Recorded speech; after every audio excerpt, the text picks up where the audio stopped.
акома ҳасиб дар ҳама лаҳзаҳои ҳаёт.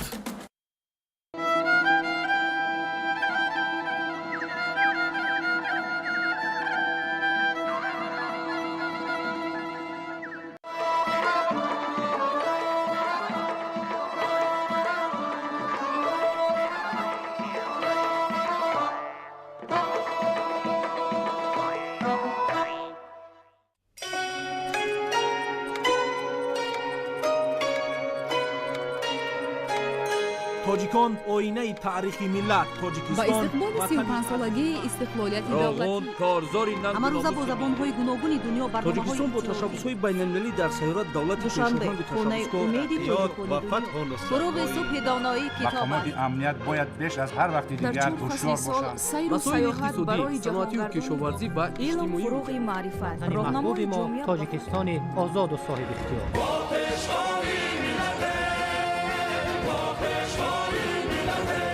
دوست باشید، اتفاق باشید، شکرانه همین دولت کنید، شکرانه همین سرزمین کنید، شکرانه کنید که چنین وطن عزیز و محبوب دارید.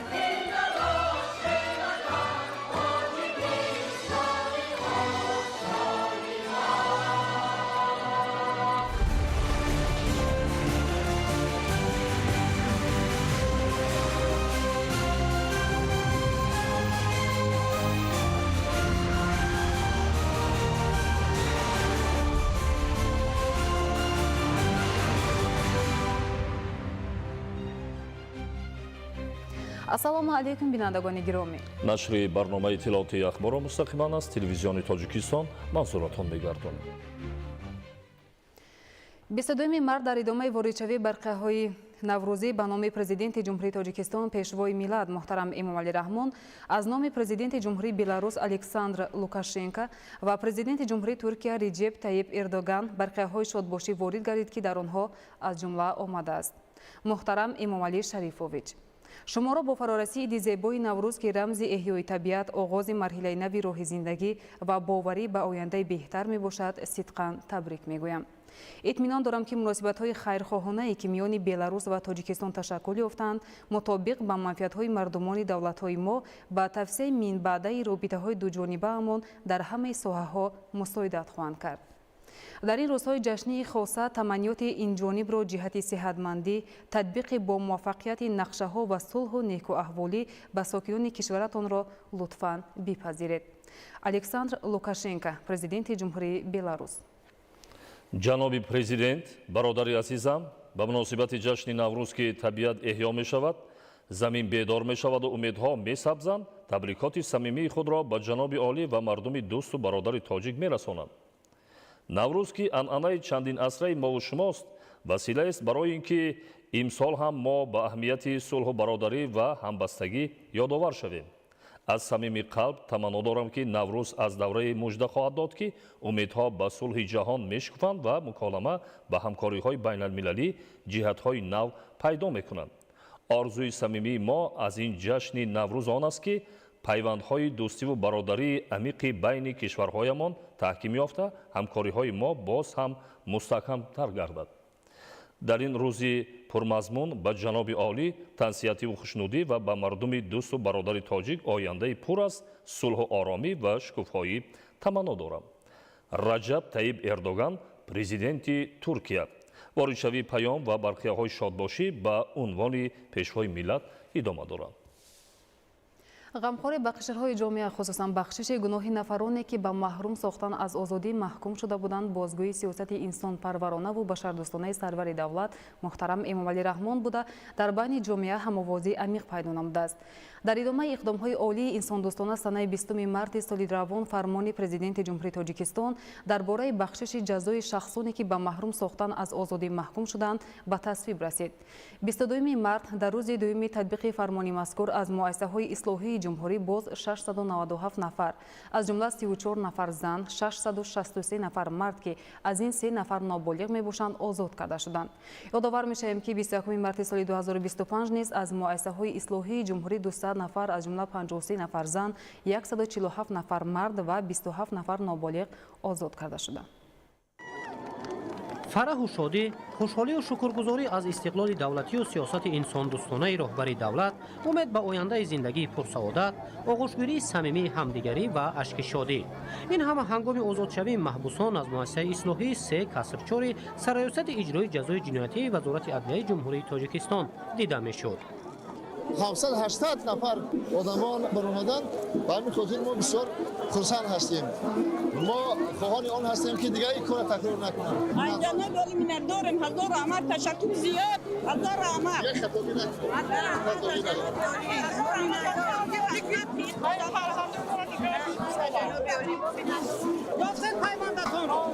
киро диде? ҷамшед одарҷон. салом алейкум ака, киро истиқбол гирифтед? бародарамро чӣ гуфтанӣ доред? гуфтанӣ ҳастам ки ҳам оянда ҳам бачаҳо дига ба корҳои ношоиста даст дароз накунанд.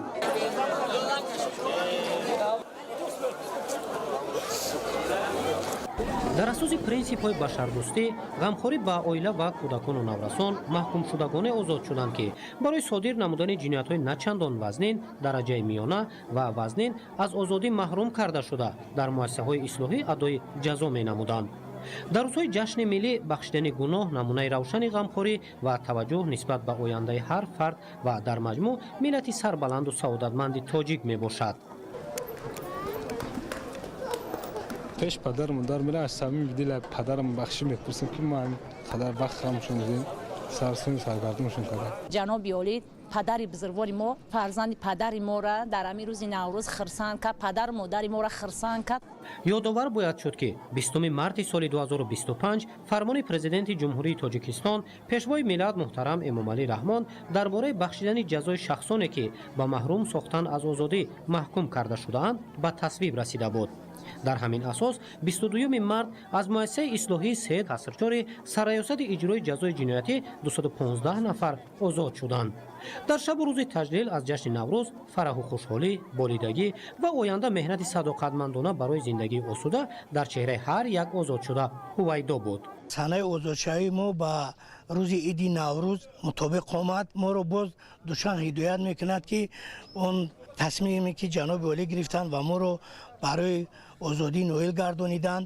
мо ҳаётро аз сари нав, аз сархати нав оғоз мекунем ва барои давлату миллат ва халқи худ хизмат мекунем. аз номи худмон, аз номи ҳамаи маҳкумшудагоне ки ҳозир ба мо озодӣ муяссар гардидааст, раҳмату сипоси беҳад канор мегӯем ба муҳтарам ҷаноби олӣ пешвои муаззам миллат Эмомалӣ Раҳмон ки нисбати мо маҳкумшудагон ғамхорӣ карданд. сипосгузорем ки ҳамин рӯзоро ба мо насиб гардид, ҳамин озод шудем. кӯшиш мекунем ки ба хатогиҳо роҳ натем, аз пайи зиндагии озоду осоиштаю ҳалол бишавем. бахшидани гуноҳ аз муҳимтарин хислатҳои накӯи инсонӣ маҳсуб меёбад ва ин иқдоми пешвои миллат муҳтарам Эмомалӣ Раҳмон намунаи асосии раиятпарварию инсондӯстӣ мебошад. наздикону пайвандони озодшудагон бо шукргузорӣ аз сиёсати инсондӯстонаи ҳукумати ҷумҳурии Тоҷикистон ба роҳбари давлат изҳори сипосу миннатдорӣ мекунанд. ин тадбири муҳим дар фасли шукуфтану рӯиданҳо ҳар як маҳкумшударо барои хулосаи дуруст баровардану дар муттаҳидӣ бо пайвандон бо риояи бечунучарои талаботи қонунгузорӣ зиндагӣ кардан водор намудааст. хушҳолем, хушбахтем. падарамон, модарамон, ҳама аҳли оиламон миннатдории худшо бепоёна ба ҷаноби олӣ мерасонанд. мо ҳамаи ҷавонора тавсия метем ки хато накунанд, ба раҳи рост бираванд. ҷаноби олӣ ки ёшишона ба назар гирифта имрӯз вора бахшид ва оянда дар раҳи рост бошанд. аввалш ба ҷаноби олӣ раҳмати калом барое ки дар ин наврӯзӣ, дар ин рӯзи хурсандӣ, соли нав ҳамаи модарора, падарора хурсанд кард, мана ин бачаҳоро озод кард ва ёро дар инҷа тарбия карданд. оянда бояд баъди инҷа биромадан ва ё бояд ин корҳоро такрор накунанд.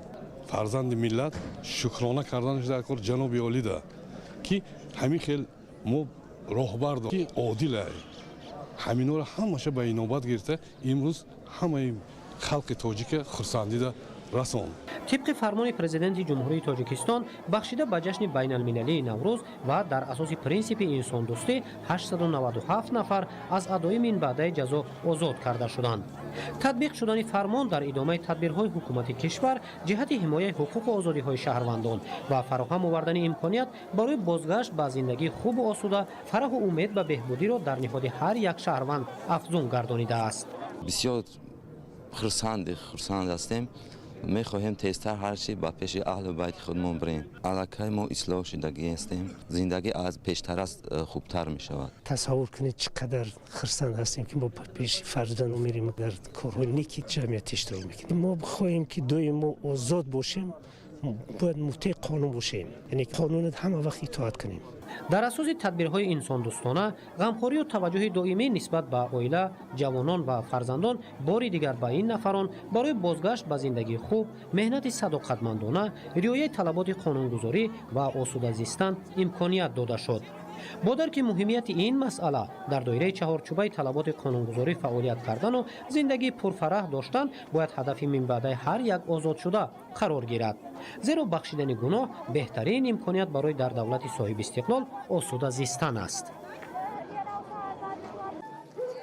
در روز دومی عملیشوی فرمان پرزیدنت جمهوری تاجیکستان درباره بخشش جزای شخصانی که به محروم ساختن از آزادی محکوم شدند از مؤسسه‌های اصلاحی جمهوری باز 697 نفر از جمله 34 نفر زن، 663 نفر مرد که از این 3 نفر نابالغ میباشند آزاد کرده شدند. در این روز تنها از مؤسسه اصلاحی 3 کسر 6 نظام عمومی ناحیه یاوان 181 نفر دیگر به آزادی برآمدند و با پدر و مادر، برادر و خواهر و زن و فرزندان خود پیوستند. سابق محبوس‌ها و نزدیکان و پیوندان آنها از عملیشوی این تشبس رعایت پرورانه به پرزیدنت جمهوری تاجیکستان محترم امامعلی رحمان منتداری به پایان اظهار نمودند. از اینجا برادر ما هم آزاد شدند. خیلی خرسند هستیم در این روز نوروزی از جناب عالی که در این اینقدر مادرها را خرسند کردن، اینقدر برادرها، ما خرسندی ما حد و کنار ندارد. باید گفت که این گروه محکوم شدگان در اساس تدبیرهای انسان دوستانه، غمخوری و توجه دائمی نسبت به عائله، مردان سرابان عائله و زنان و دختران،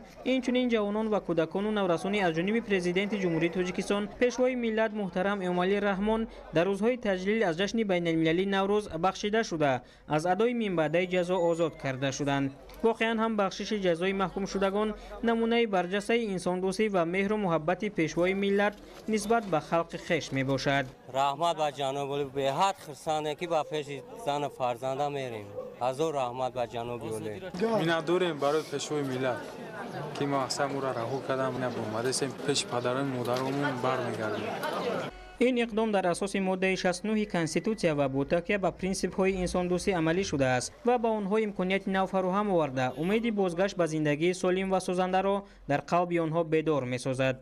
در مجموع در نتیجه عملی شوی این سند جزای 897 نفر محکوم شدگان از تمام مؤسسه‌های اصلاحی مملکت بخشیده شد. بخشش گناه محکوم شدگان در روزهای تجلیل از جشن جهانی نوروز از جانب پرزیدنت جمهوری تاجیکستان پیشوای ملت محترم امامعلی رحمان شادی و نشاط در خاندان 897 نفر محکوم شده که در اساس فرمان پرزیدنت جمهوری تاجیکستان از مؤسسه‌های اصلاحی به آزادی می‌برآیند. بخشش گناه محبوسان ادامه منطقی ابتکارات انسان دوستانه سرور دولت محترم امامعلی رحمان محسوب شده برای اشخاص مجرم امکان فراهم می‌آورد که به حیات آسایشته برگردند، در جمعیت مقام خود را یابند، اصلاح شده راه درست زندگی را پیشه کنند و به قدر آرامی و آسایشتگی تاجیکستان صاحب استقلال رسند. ابتکارات انسان دوستانه پیشوای ملت بخشش گناه محکوم شدگان در جامعه هم‌آوازی بیشتر را به وجود آورده در همین زمینه از مؤسسه اصلاحی نظامش پرزور 3 کسر 5 سرریاست اجرای جزای جنایتی وزارت عدلیه واقع در شهر خوجند 166 نفر از ادای من بعد جزا آزاد شدند. پدر و مادران، همسر و فرزندان و دیگر اقربای افراد محکوم شده با سپاسگزاری و شادی و نشاطی به اندازه به استقبال نزدیکان خود آمدند. من از جناب عالی منتداری خود بیان میکنم که با ما مهربانی پدرانی خود را دریغ نداشتند. همین دادرم 4 سال میشد که در همین جا ادای جزا میکرد. منتدار میکنم از جناب عالی که همین با ما برگردانده. بخشش جزای محکوم شدگان به مناسبت جشن بین المللی نوروز نمونه برجسته انسان دوستی و مهر و محبت سرور دولت نسبت به خلق خیش می باشد. این اقدام که در اساس ماده 69 کنستیتوسیا و با تکیه به پرینسیپ های انسان دوستی عملی شد برای محکوم شدگان امکان نو فراهم آورده امید بازگشت به زندگی سالم و سازنده را در قلب آنها بیدار می سازد. در قطار دیگر محکوم شدم من همین روز به آزادی برآمدم. این هم با شرافتی پیشوای معظم ملت محترم امامالی رحمان است که منتداری خود را صمیمانه بیان میکنم. دیگر جنایت صادر نمیکنم، برای که خطاگی خودم را فهمیدم و تربیت فرزندانم کوشش میکنم فرزندان من آینده کارهای نیک را انجام دهند. من بسیار هم شکر بیادا میکنم که اساسگذار صلح و وحدت ملی محترم جناب عالی فرزند مرا عفو کردن، از گناهشان گذشتن. بسیار هم خوشبخت هستم، به نهایت سخت خوشبخت هستم. من باوری دارم که پسر من البته اصلاح می شود. 166 نفره که تا این زمان در مؤسسه اصلاحی 3 کسر 5 سرریاست اجرای جزای جنایتی وزارت عدلیه جمهوری تاجیکستان واقع در شهر خوجند از این اقدام شایسته خرسندند و آزادی را نعمتی بی‌بها ارزیابی می‌کنند. با تاکید آنها چنین تصمیم‌های انسان دوستانه و خیرخواهانه را تنها شخص نیکبین روی کار آورده می‌تواند. بهترین نعمت همین آزادی است. رحمت به پیشوای ملت که همین روزهای عید به از گناه ما گذاشتن، بخشیدن ما را. پیش فرزندان، عائله و میریم، پدر و مادر، خویش سواران، همشون خرسندی روز عید به رحمت و جناب عالی. ما گناه کردیم، سرور ملت گناه ما را بخشیدن. ما منتداری خود را به سرور دولت بیان می‌سازیم. ما به خطاگی دیگر راه نمی‌دهیم و در آبادی وطن سهمگذار می‌شیم. چنین اقدام یعنی بخشیدن گناه محکوم شدگان افاده‌گری جامعه حقوق بنیاد و دموکراتی و ارزش عالی داشتن حقوق و آزادی‌های شهروندان در تاجیکستان میباشد. صبح امروز از توقیفگاه تفتیشاتی 9 کسر 2 سرریاست اجرای جزای جنایتی وزارت عدلیه جمهوری تاجیکستان واقع در شهر خوجند 12 نفر آزاد کرده شدند. واقعا هم بخشی جزای محکوم شدگان به مناسبت جشن بین المللی نوروز نمونه برجسته انسان دوستی و مهر و محبت پیشوای ملت محترم امامعلی رحمان نسبت به ساکنان می باشد. این اقدام که در اساس ماده 69 کنستیتوسیا و با تکیه به پرینسیپ های انسان دوستی عملی شده است، برای 897 نفر امکان نو فراهم آورده امید بازگشت به زندگی سالم و سازنده را در قلب آنها بیدار ساخت. طول 1 سال و 2 ماه در توقیفگاه تفتیشاتی 9/2 ادای جزا نمودم. امروز خرسندی ما حد و کنار ندارد. ما محکوم شدگان منتداری خود را به اساسگذار صلح و وحدت ملی پیشوای ملت محترم امامعلی رحمان میرسانیم. در آینده کوشش می‌نماییم که برای وطن عزیزمان خدمت‌های شایسته نماییم. در نزد توقیفگاه تفتیشاتی 9 کسر 2 سرریاست اجرای جزای جنایتی وزارت عدلیه جمهوری تاجیکستان واقع در شهر خوجند محکوم شدگانی که به آزادی برآمدند از جانب پیوندانشان استقبال کرده شدند. مورد ذکر است که پیشوای ملت با درک عمیق مسئولیت و احساس بلند انسانی پیوسته برای تامین عدالت، حمایت حقوق‌های انسان و فراهم آوردن شرایط مساعد برای زندگی شایسته هر شهروند اقدام‌های نیک را عملی می‌سازند. به نهایت خرسند هستیم که در این روز عید نوروز گناه چند نفر عفو کرده شد. دادرم به آزادی برآمد. رحمت به پیشوای ملت به همین قدر دستگیری امروز حقیقتا نوروز ما نوروز شد. امروز به نهایت خرسند هستم که به عید نوروز فرزند عزیز من به آزادی برآمد. منتداری خودم را به پیشوای ملت محترم امامعلی رحمان میرسانم که فرزند عزیزم را عفو نمودم. من میخواهم که فرزند من به خلق وطن خودم حصه خودش را گذارد و من هیجان آور شده است که فرزند عزیزم را دیده سادم به خانه بر میگردانم. محکوم شدگان و نزدیکان و پیوندانشان با قناعتمندی از غمخواری نوبتی سروری دولت ایثار امید و باوری نمودند که این نفرانی از مؤسسه‌های اصلاحی آزاد گردیده نسبت به تقدیر آینده خویش خلاصه‌های درست می‌برارند. واقعا بخشش جزای محکوم شدگان با مناسبت جشن بین المللی نوروز نمونه برجسته انسان دوستی و مهر و محبت پیشوای ملت نسبت به خلق خویش می باشد. این اقدام که در اساس ماده 69 کنستیتوسیا و با تکیه به پرینسیپ های انسان دوستی عملی شده است، برای نفران امکان نو فراهم آورده امید بازگشت به زندگی سالم و سازنده را در قلب آنها بیدار می سازد. ما محکوم شده قسیم مانشیر نماز ویش منتداری خودم به اساسگذار صلح و وحدت ملی پیشوای ملت محترم امامعلی رحمان میرسانم که ما محکوم شدگان را به آزادی به نزد زن فرزند و پدر و مادرمون روان کرده است. منتدارم هر خطایی کردم اصلاح شدگی. من سفرخانده جهانگیر میناداری خودم را به اساتید صلح و وحدت پیشوای معظم ملت محترم امامعلی رحمان میرسونم که ما محکوم شده رو خیلی دستگیری کرد. صدقا پشیمان هستیم از کاری کردگیمون. اساتید صلح و وحدت پیشوای معظم ملت محترم امامعلی رحمان رو رحمت میگویم که ما چنین جوانان رو دستگیری کرد. سعید راجع‌علی اسرائیلویچ شکرانه همین دولتمون شکرانه اساتید صلح و وحدت ملی پیشوای ملت حضرت جمهوری تاجیکستان میکنه که برای ما محکوم شدگان همین چیز تقدیم کرده. در آینده ما آرزو میکنم نیت داریم که در بین دولت جامعه خدمت به وطن خدمت به دولت کنیم، سهم خود بگذاریم و باز یک بار دیگر شکرانه به همین خیل جناب عالی میکنم که برای ما بخشی جزا کرد. همکنون از مؤسسه اصلاحی سه دروپ حدود 41 نفر محکوم شدگان آزاد کرده شدند. نزدیکان و پیوندان محبوسان اظهار امید و باوری نمودند که آنها که طبق فرمان از روی ادای جزا جواب داده میشوند خلاصه درست میبرارند و من بعد برای راست میروند. پدر و مادران، خویش و نزدیکان محکوم شدگان که برای استقبال فرزندان خویش آمده بودند از اقدام شایسته رهبریت مملکت اظهار منتداری نمودند. من عبدالحق و سلامت آموزگاری مکتب اینترنت رقمی 1 پاگاریزی مرا از زمین درون زنگ زدم. من که مادر هستم تا حاضر حس خود رو وای کردن نمیتونم. پیش از همه منتداری خود رو به پیشوای ملت جناب عالی امامعلی رحمان میرسونم. تشکر زیاد که در همین عید نوروز در ماه شریف بزرگ آه دل مادران را شنید و ما 100 بار منتداریم از پیشوای ملت خود. منتدارگی خود را شخصا از نام خودم از نام تمام مادران روی دنیا به پیشوای ملت میرسونم که ما مادران را بی نصیب نکرد و در این عید بزرگ خرسند کرد. یک جهان سپاسگزارم. باید تاکید نمود که چنین اقدام افادهگر جامعه حقوق بنیاد و دموکراسی و ارزش عالی داشتن حقوق و آزادی های شهروندان در مملکت می باشد. همزمان در این روز از مؤسسه تربیوی 3/12 3 نفر محکوم شده نابالغ نیز به آزادی برآمدند.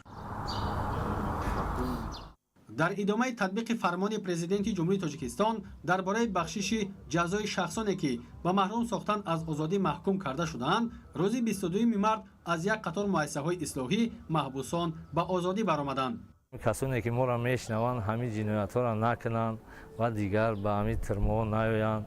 ما خودمون اصلاح میکنیم در راه وطنداری و در تربیت فرزندان و در تربیت خویشتن و در آبادانی تاجیکستان عزیز سهم خودمان میگذاریم. همین طور در روز دوم تطبیق فرمان مذکور بعد تفتیش و خلاصه انیق مقامات انتظامی از مؤسسه‌های اصلاحی 3/1 3/2 و مؤسسه معالجوی 3/13 سرریاست اجرای جزای جنایتی وزارت عدلیه جمهوری تاجیکستان قریب 30 نفر محبوسان از ادامه جزای جنایتی آزاد کرده شدند. ما خطاگی‌هایی کردیم که قابل بخشش نبود، ولی جناب عالی از مهربانی خود ما را بخشیدند. مراجعت میکنیم به جوانان آینده ساز ملت کشور راه جرم و جنایت رو پیشه نکنند، از همه جرم و جنایت ها دوری بجویند، در فکر آبادی و سازندگی این وطن این ملت باشند و در کنار خانواده های خود زندگی خوب و شاد به سر ببرند. تاکید کردن به مورد است که سال روان در عرفه جشن نوروز بین المللی که صلح و دوستی، همدلی، بخشش گناه‌ها و انجام دادن عمل‌های خیر و ثواب از سنت‌های مهمترین آن به شمار می‌رود، با تشبث انسان‌پرورانه پرزیدنت جمهوری تاجیکستان پیشوای ملت محترم امامعلی رحمان 897 نفر به آزادی برآمدند. پس از کشاده گردیدن در مؤسسه‌های اصلاحی، محبوسانی از ادامه جزا آزاد گردیده با امید تامین زندگی خوب و آسایشته به حیات مقرری برگشتند. منتداری خود را با جناب عالی با پیشوای ملت محترم امامعلی رحمان رساندنی هم که نسبت ما محکوم شدگان و غمخوری خود را بیان کرده و ما عفو بخشش جزا اعلام کرد.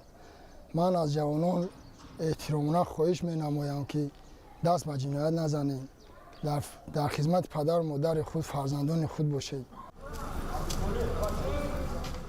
لازم به تاکید است که فرمان مذکور در اساس پرینسیپ انسان دوستانه قانونگذاری جمهوری تاجیکستان و به مناسبت جشن پرشکوه نوروز بین المللی قبول کرده شده است.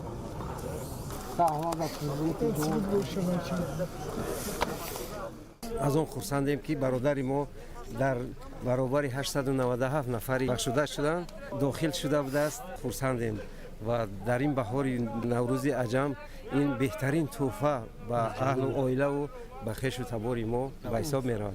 آنها با خوشنودی ابراز داشتند که با کار و فعالیت و مهنت اهلانه در فضای آزاد و صلح و آسایشتگی کشور زندگیشان را بهتر نموده بهر حفظ صلح و ثبات و رشد و پیشرفت تاجیکستان عزیز سهمی ارزشمند می‌گذارند.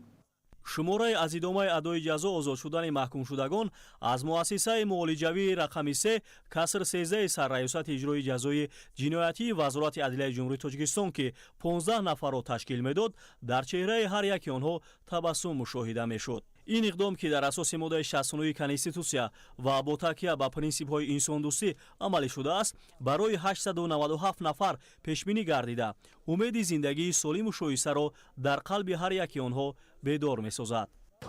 фароҳам овардани шароити мусоид барои баргаштани шумораи зиёди шаҳрвандон ба ҳаёти мӯътадил ва ислоҳ шудани онҳо, тарбия намудани онҳо дар рӯҳияи эҳтиром ба қонун, муҳаббат ба ватан, шинохти арзишҳои миллӣ ва умумибашарӣ аз ҳадафҳои фармони президенти кишвар дар бораи бахшиши ҷазои шахсоне ки ба маҳрум сохтан аз озодӣ маҳкум карда шуданд ба ҳисоб меравад.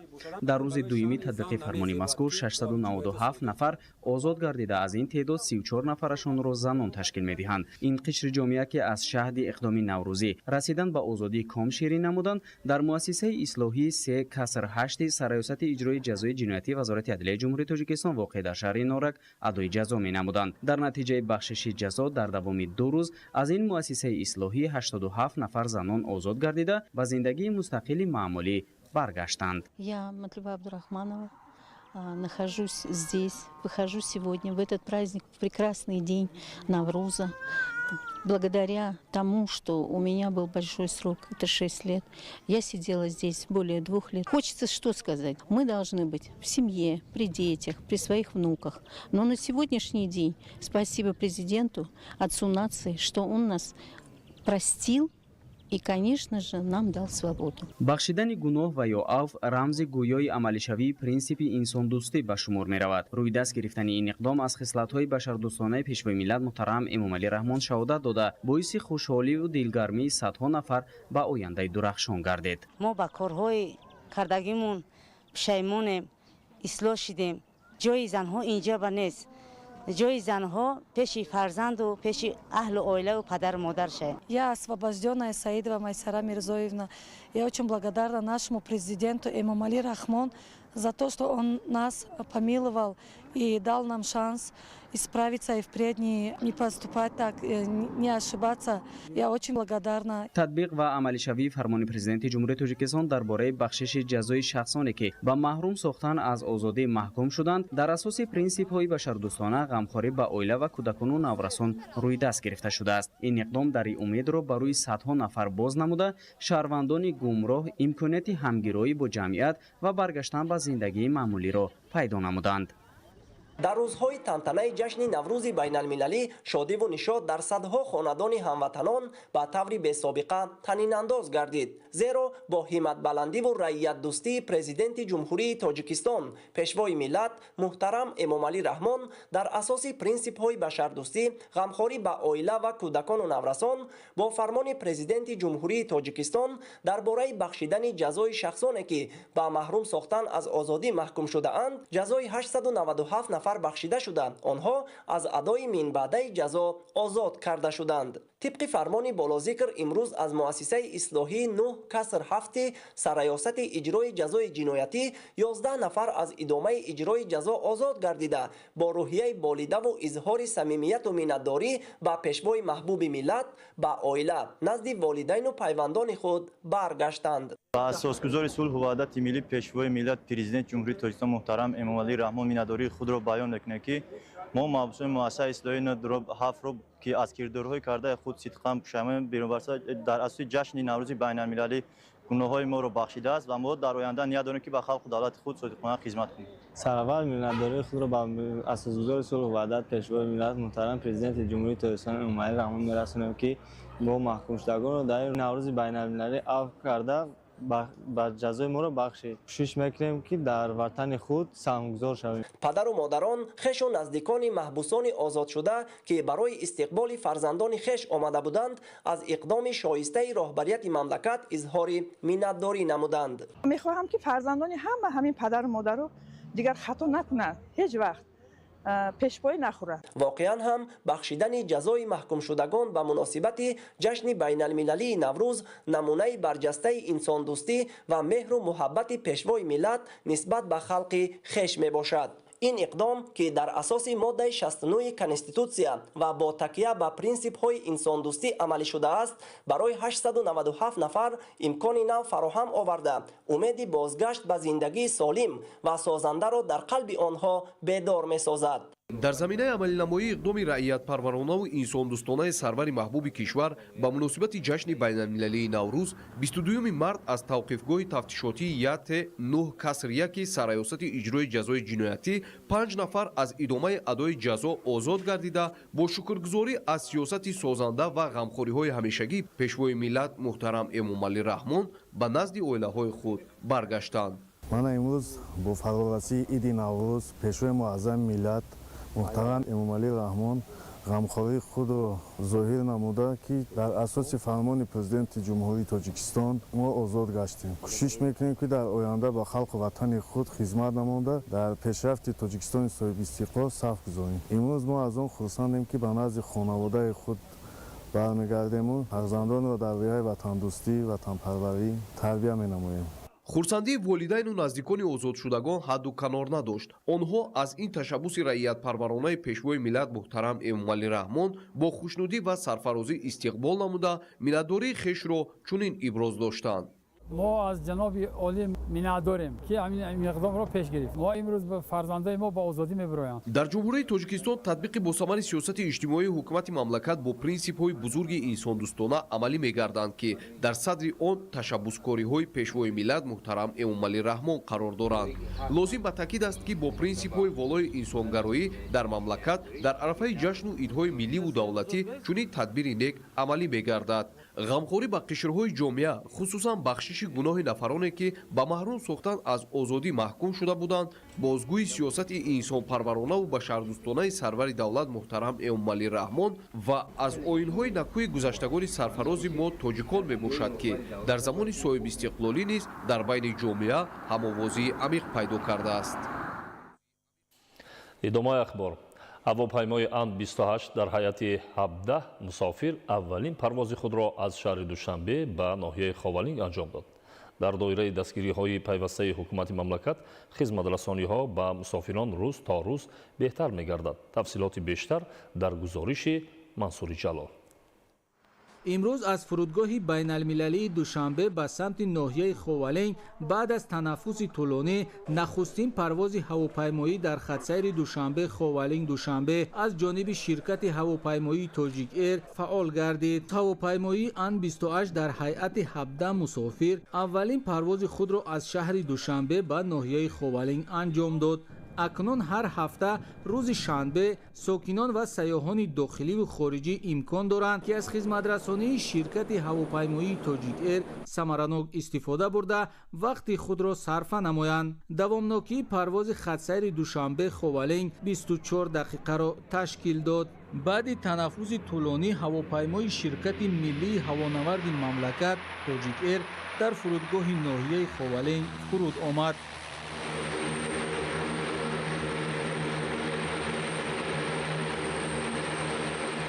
مسافران را در فرودگاه ناحیه خوالنگ نمایندگان مقامات اجرایی حکومت دولتی ناحیه، ساکنان، اهل فرهنگ و هنر استقبال کردند. ما منتداری خدمت اولو با پرزیدنت جمهوری تاجیکستان امامعلی رحمان میرسانیم که بسیار خطری خوب کار خوب کرده برای اهالی ناحیه خوالنگ. اولو در 3-4 ساعت شنبه به خوالنگ میرسیم حاضر باشه در 20 دقیقه از شهر شنبه به ناحیه خوالنگ رسیدیم. ما در سمالات بسیار تو تماشا کردم بسیار لذت حلاوت بودیم باز هم رحمت کلام میگه با همه چاشنده همی کن برقرار گردیدن پروازها و در این زمینه تأمین خدمترسانی با صفت به ساکنان در محور سیاست حکومت کشور خاصه پرزیدنت جمهوری تاجیکستان پیشوای ملت محترم امامعلی رحمان قرار داشته در این سمت از جانب شرکت هواپیمایی ملی پیوسته تدبیرهای ضروری عملی کرده می شود. بعد از 30 سال تنفس در پروازها ما باز به فرودگاه خوالینگ پرواز انجام دادیم. چقدر فرودگاه تیار شوند برای قبول هواپیما ما آماده ایم پرواز کنیم. ناحیه‌ها که فرودگاه دارند و این فرودگاه به قانونات موافقت میکنند ما تیاریم پرواز را انجام دهیم. ناحیه خوالینگ یکی از موضع‌های زیبای مملکت به حساب رفته تشکیل این خط سیر هوایی امکان می‌دهد که صف سیاحان داخلی و خارجی به این موضع زیاد شود. شادی و خرسندی مردم آسایشه ناحیه را از این عمل نیک محترم پیشوای معظم ملت حد و کنار ندارد و ما باوری کامل داریم که خط سیر نوبتی هواپیما به ناحیه خوالینگ بهر رشد ناحیه، بهر پیشرفت محبوبمان، بهر بهتر گردن وضع اقتصادی مردم آسایشه ناحیه بسیار هم یک تکان میبخشد و ما مردم آسایشه ناحیه خوالینگ از این اقدام پیش گرفته حکومت کشورمان باز هم سپاسگزاری بیان می‌نماییم. در دایره کشاده‌شوی خط سیر مذکور همزمان با مقصد معرفی امکانیت‌های سیاحی و جلب بیشتر سیاحان داخلی و خارجی در ناحیه خوالینگ با اشتراک مسافران سیاحت داخلی تشکیل کرده شد. ضمن سیاحت مهمانان با شرایط مهمانخانه‌های ناحیه، مکان‌های تاریخی و سیاحی و مرکزهای خدمترسانی شناس شدند. ناحیه خوالینگ برای قبول سیاحان تمام جمهوری و سیاح خارجی آماده است. مهمانخانه‌ها، چایخانه‌ها و دیگر انشاءات‌های سیاحی آماده کرده شده است و ما آماده ایم که در ناحیه خوالینگ سیاح‌ها را از تمام جمهوری قبول کنیم و موضع‌های زیبای ناحیه خوالینگ دیدن نمایند. فعال گردانیدن پروازها در خط سیر محلی و آسان گردانیدن رفت و آمد شهروندان به شهر و ناحیه‌های دوردست جمهوری مساعدت می‌نماید.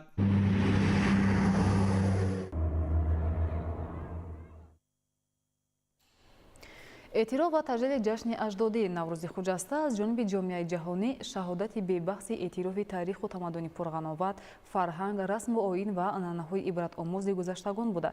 تجلیل پشتگاه آن در سراسر جهان نشان احترام به سنت‌های دیرینه مردم آریای تبار است. نوروز دارای عنصرهای خاص میباشد و آن افاده کننده بیدارشوی طبیعت، پاکی روح و روان، استقبال روزی نو و کار و پیکاری نکو است. ظفر قیمزاده این موضوع را پیگیری نموده است.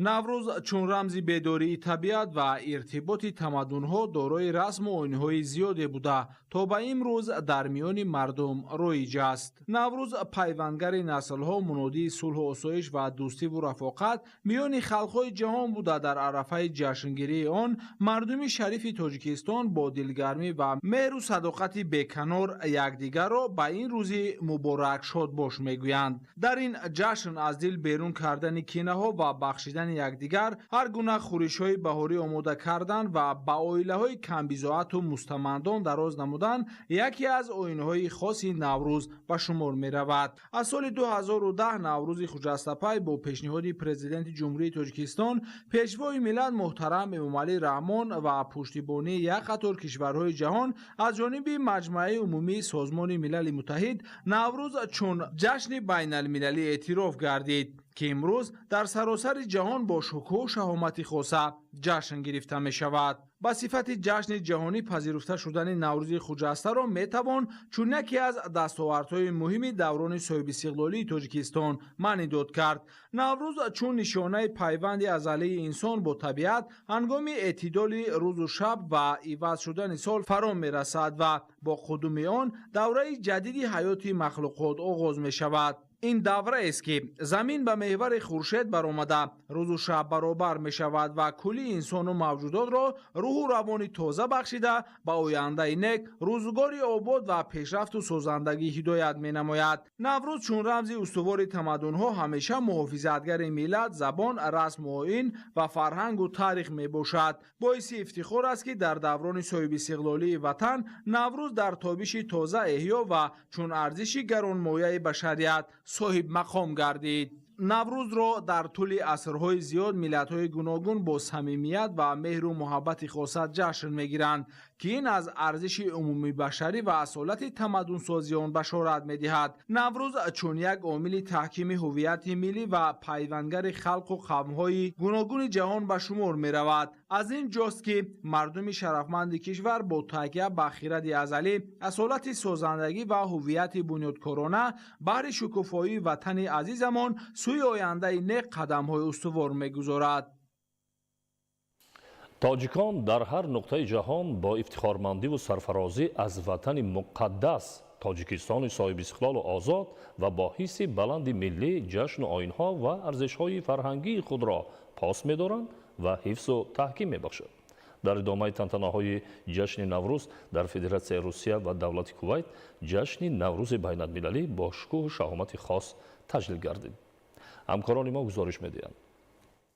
соли 15 аст ки наврӯз ҷашни қадимаи миллати тоҷик ва мардумони ҳавзаи тамаддуни он дар миқёси ҷаҳон бо риояи суннату оинҳояш таҷлил мегардад. ҳамватанони мо ки дар кишварҳои хориҷ кору фаъолият доранд, бо ифтихори баланди ватандорӣ соли нави аҷдодӣ наврӯзи байналмилалиро истиқбол намуданд.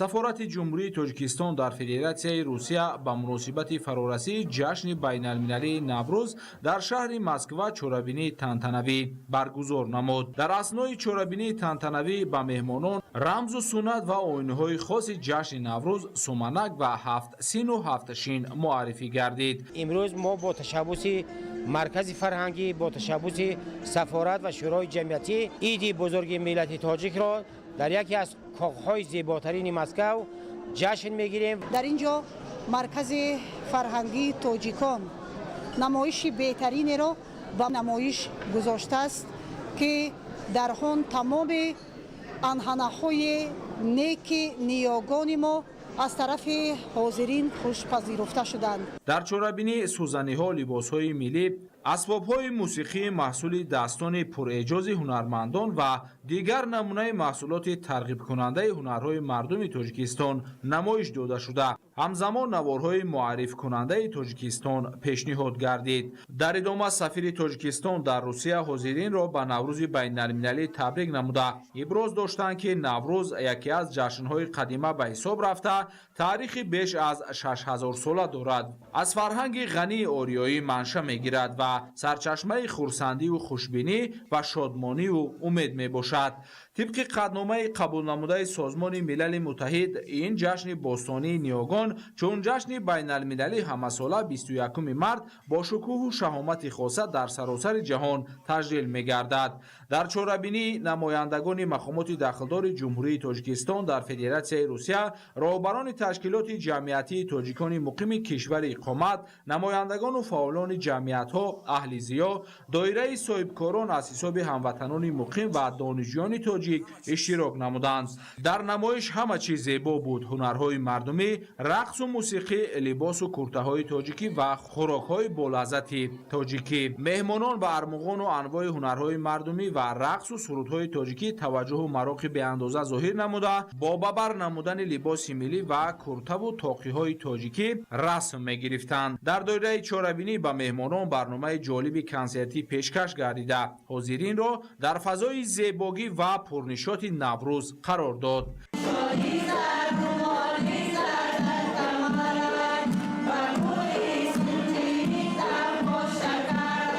дар шаҳри Пензаи Федератсияи Русия фестивали намоиши анъана ва таомҳои хоси ҷашни наврӯз баргузор гардид. дар заминаи роҳандозии фестивал донишҷӯён аз Тоҷикистон ва дигар кишварҳои Осиёи Марказӣ таомҳои миллӣ, либос ва анъанаҳои худро муаррифӣ намуданд. иштирокдорони чорабинӣ якдигарро бо ҷашни наврӯз ҷашни гармӣ, сарсабзӣ, хуррамӣ ва ҳамбастагиву муттаҳидӣ табрик менамуданд. мо тоҷикони шаҳри Пенза бо ифтихори баланди миллӣ ва шукргузорӣ аз соҳиби истиқлолӣ аз ватани худ соли нави аҷдодӣ наврӯзи байналмилалиро бо шукӯҳу шаҳомаи хоса таҷлил намудем. наврӯз яке аз ҷашнҳои инсонмеҳвару қадима ба ҳисоб рафта таърихи беш аз 6000 сола дорад. аз фарҳанги ғании ориёӣ манша мегирад ва сарчашмаи хурсандӣ, хушгӯӣ ва шодкомии умед мебошад. чорабиниҳои ба ифтихори ҷашни байналмилалии наврӯз дар минтақаҳои дигари федератсияи русия идома ёфта, ба ин восита дигар халқияту миллатҳо бо расму оини миллии мардуми тоҷик шинос мешаванд. дар чорабинии наврӯзи тоҷикони пенза меҳмонони зиёд ва намояндагони халқиятҳои гуногун иштирок доштанд. ба ҳозирин аз ҷониби донишҷӯёни тоҷик барномаи фарҳангӣ, рақсу суруд, дастархони ҷашнӣ, нону кулчаҳои болаззати тоҷикӣ ва оши палов пешниҳод гардид. роҳандозии чорабинии сатҳи баланд ба ифтихори ҷашни наврӯз аз ҷониби тоҷикон ҷиҳати муаррифии суннату оинҳои наврӯзӣ мусоидат менамояд. ҷашни байналмилалии наврӯзи фархундаю бостонӣ ки ифодагари ормонҳои миллии мардуми тоҷик мебошад, ибтидояш решапайванди ҳазорсолаҳост. шукӯҳ шаҳоматаш зарраи коста нагардида то ба имрӯз пойдору устувор аст. ҷашни бузурги миллии моро ҷаҳониён пазируфтанд ва он аз ҷашнвораҳои маҳбуби ҷаҳонӣ гардид. ҷаҳонишавии наврӯзи миллии тоҷикон эътирофи ҷаҳонии дастовардҳои миллати соҳибтариху соҳибтамаддуни тоҷик буда, рамзи худшиносиву ифтихори миллӣ, ваҳдату ҳамдилӣ, пайванди наслҳо ва эҳёи табиат мебошад. зафар хаимзода, хуршеди сайдаҳмад, ҳабибуллои хушбахт, федератсияи русия барои барномаи иттилоотии ахбор. дар сафорати ҷумҳурии тоҷикистон дар давлати кувайт ҷашни наврӯзи байналмилалӣ тибқи расму оини аҷдодии мардуми тоҷик дар сатҳи баланд баргузор карда шуд. дар чорабинии мазкур зиёда аз 115 сафиру роҳбарони созмонҳои байналмилалии муқим, намояндагони вазорату идораҳои соҳавӣ, ширкатҳои сайёҳӣ, фаъолони шабакаҳои иҷтимоӣ, тоҷикони бурунмарзӣ, донишҷӯён ва доираи васеъи хабарнигорон иштирок доштанд. атроф ва саҳни сафорат бо шиёру овезаҳои идона, гӯстурдани дастархони наврӯзӣ, ҳафтсину ҳафтшин, сабзаи баҳорӣ, меваҳои тару тозаи ватанӣ, хушкмева, нону кулча, анвои гуногуни таомҳои миллӣ оро дода шуданд.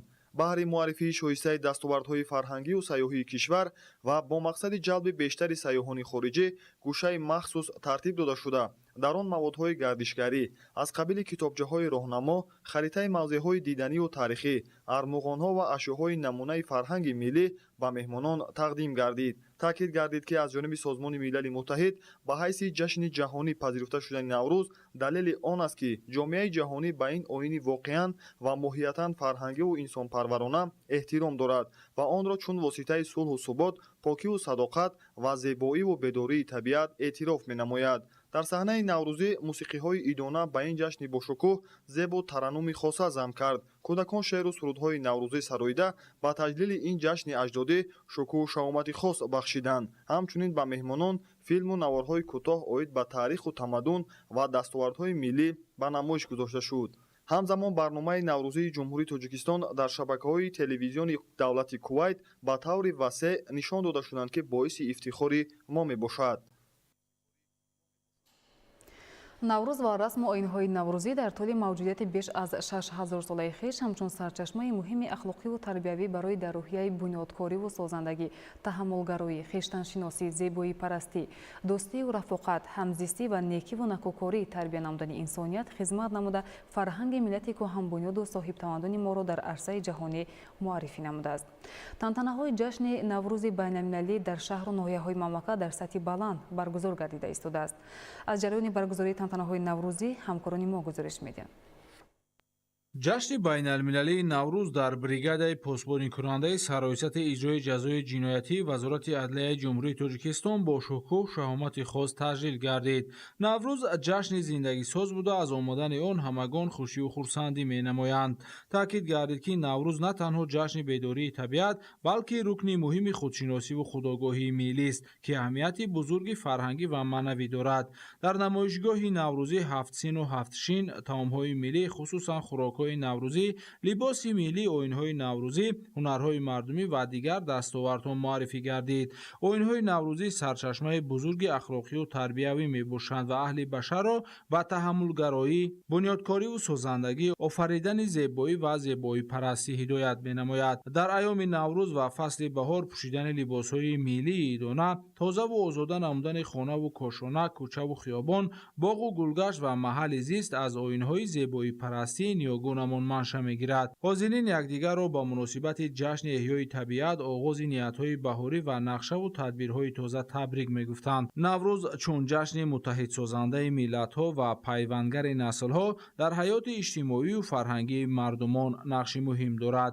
зикр шуд ки наврӯз чун маҳбубтарин, қадимтарин ва зеботарин ҷашни мардумӣ дар домони табиати зебои кӯҳандиёри мо зуҳур карда, дар сарнавишти миллат ва тамоми меросбарони он бо ибтикороти созандаи пешвои миллат, президенти ҷумҳурии Тоҷикистон муҳтарам Эмомалӣ Раҳмон мақоми байналмилалӣ гирифта ба асолату воқеияти таърихии худ баргашт ва суннатҳои аҷдодии он барқарор шуд. мақоми байналмилалиро касб намудани наврӯз имкон фароҳам овард, ки мардуми олам аз фалсафаи эҳёгариву созандагӣ ва башардӯстонаи ин ҷашни бисёр қадима ҳарчи бештар огоҳ гарданд. зеро наврӯз танҳо марбут ба қаламрави зуҳури он набуда, балки суннату анъанаҳои неки он метавонад чун василаи ҳамзистии осоиштаи тамоми инсоният хизмат намояд. аз ҷониби Созмони Милали Муттаҳид ба ҳайси ҷашни ҷаҳонӣ пазируфта шудани наврӯз гувоҳи он аст, ки ҷаҳониён ба оину арзишҳои фарҳангиву инсонпарваронаи он эҳтироми воло доранд ва онро чун воситаи таҳкими сулҳу субот,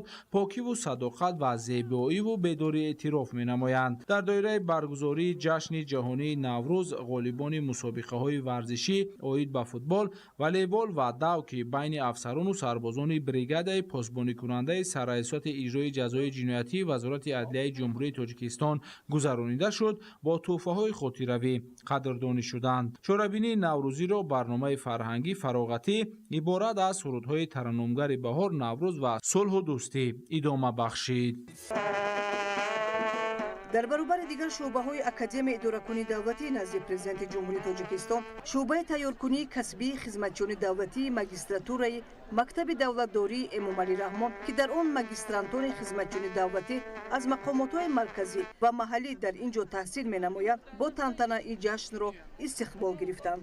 саҳни Академияи идоракунии давлатӣ назди президенти ҷумҳурии Тоҷикистон бахшида ба таҷлили Наврӯзи байналмилалӣ қабои идона дошт ва шодии кормандон, омӯзгорон ва донишҷӯёну магистрантон ҳадду канор надошт. ҳайати кормандон бахшида ба таҷлили Наврӯзи байналмилалӣ خوانی نوروزی تشکیل نموده هنر و استعداد خیش‌را نسبت به عنعنات نوروز خجسته‌پای به معرض گذاشتند. در نزد حاضرین همچون رمز نوروز خوانی ایدانه از قبیل هفسین و هفشین پیشکش حیاتی حکمون گردانیده شد. جشن نوروز به شرافت استقلال دولتی و سیاست فرهنگ پرورانه پرزیدنت جمهوری تاجیکستان محترم امامعلی رحمان با تمام خصوصیت‌های تاریخی و فرهنگیش احیا گردیده. حالا به جشن ملی و دولتی ما تاجیکان و رمز خودشناسی و افتخار ملی، وحدت و همدلی مردم و پیوند نسل‌ها تبدیل یافته است.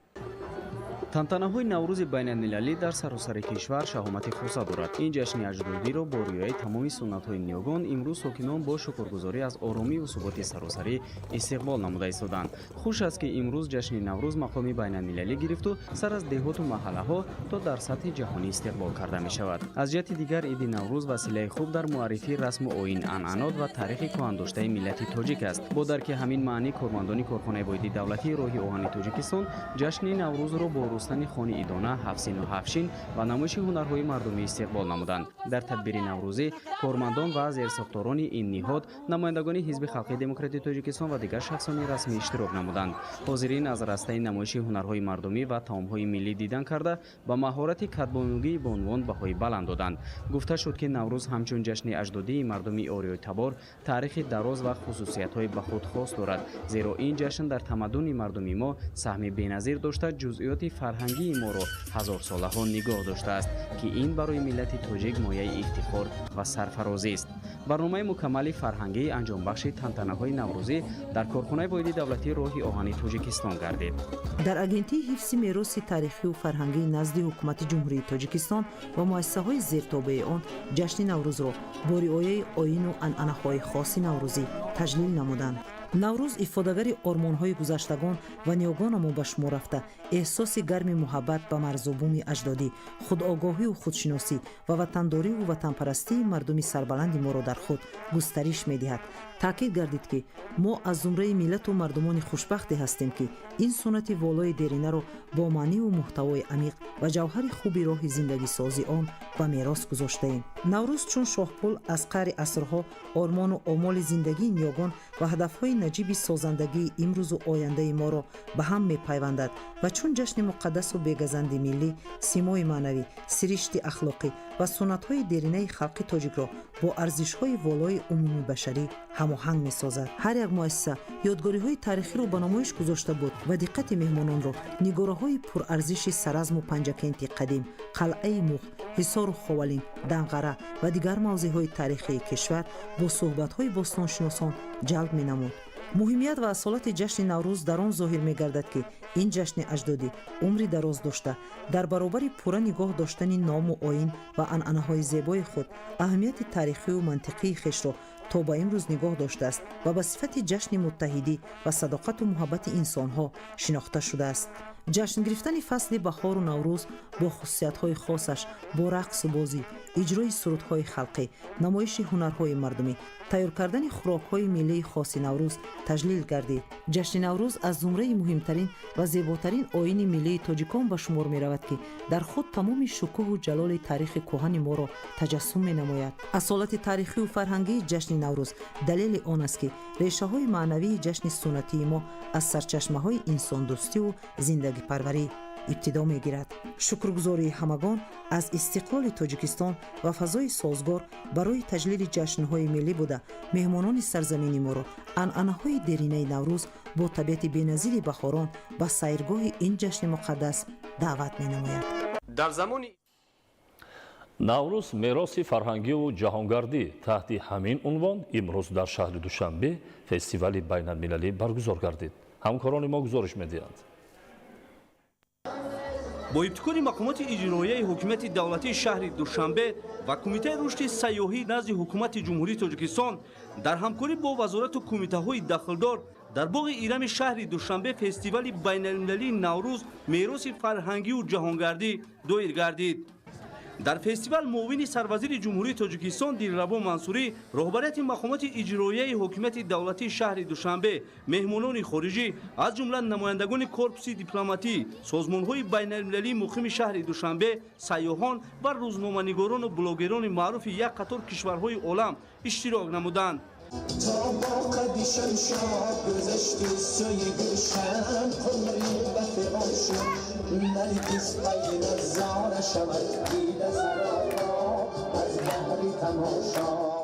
фестивал соли ҳафтум аст ки бо дастгирии ҳукумати мамлакат ба муносибати ҷашни наврӯзи байналмилалӣ гузаронида шуда мақсади он муаррифии имконияти сайёҳӣ ва фарҳангии миллии тоҷикон ба сайёҳон мебошад.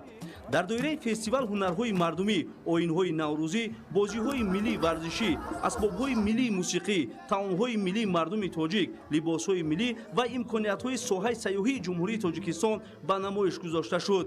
Здравствуйте, меня зовут Елена Смирнова. Я приехала из Санкт-Петербурга на фабрику «Ширин» для обмена опытом.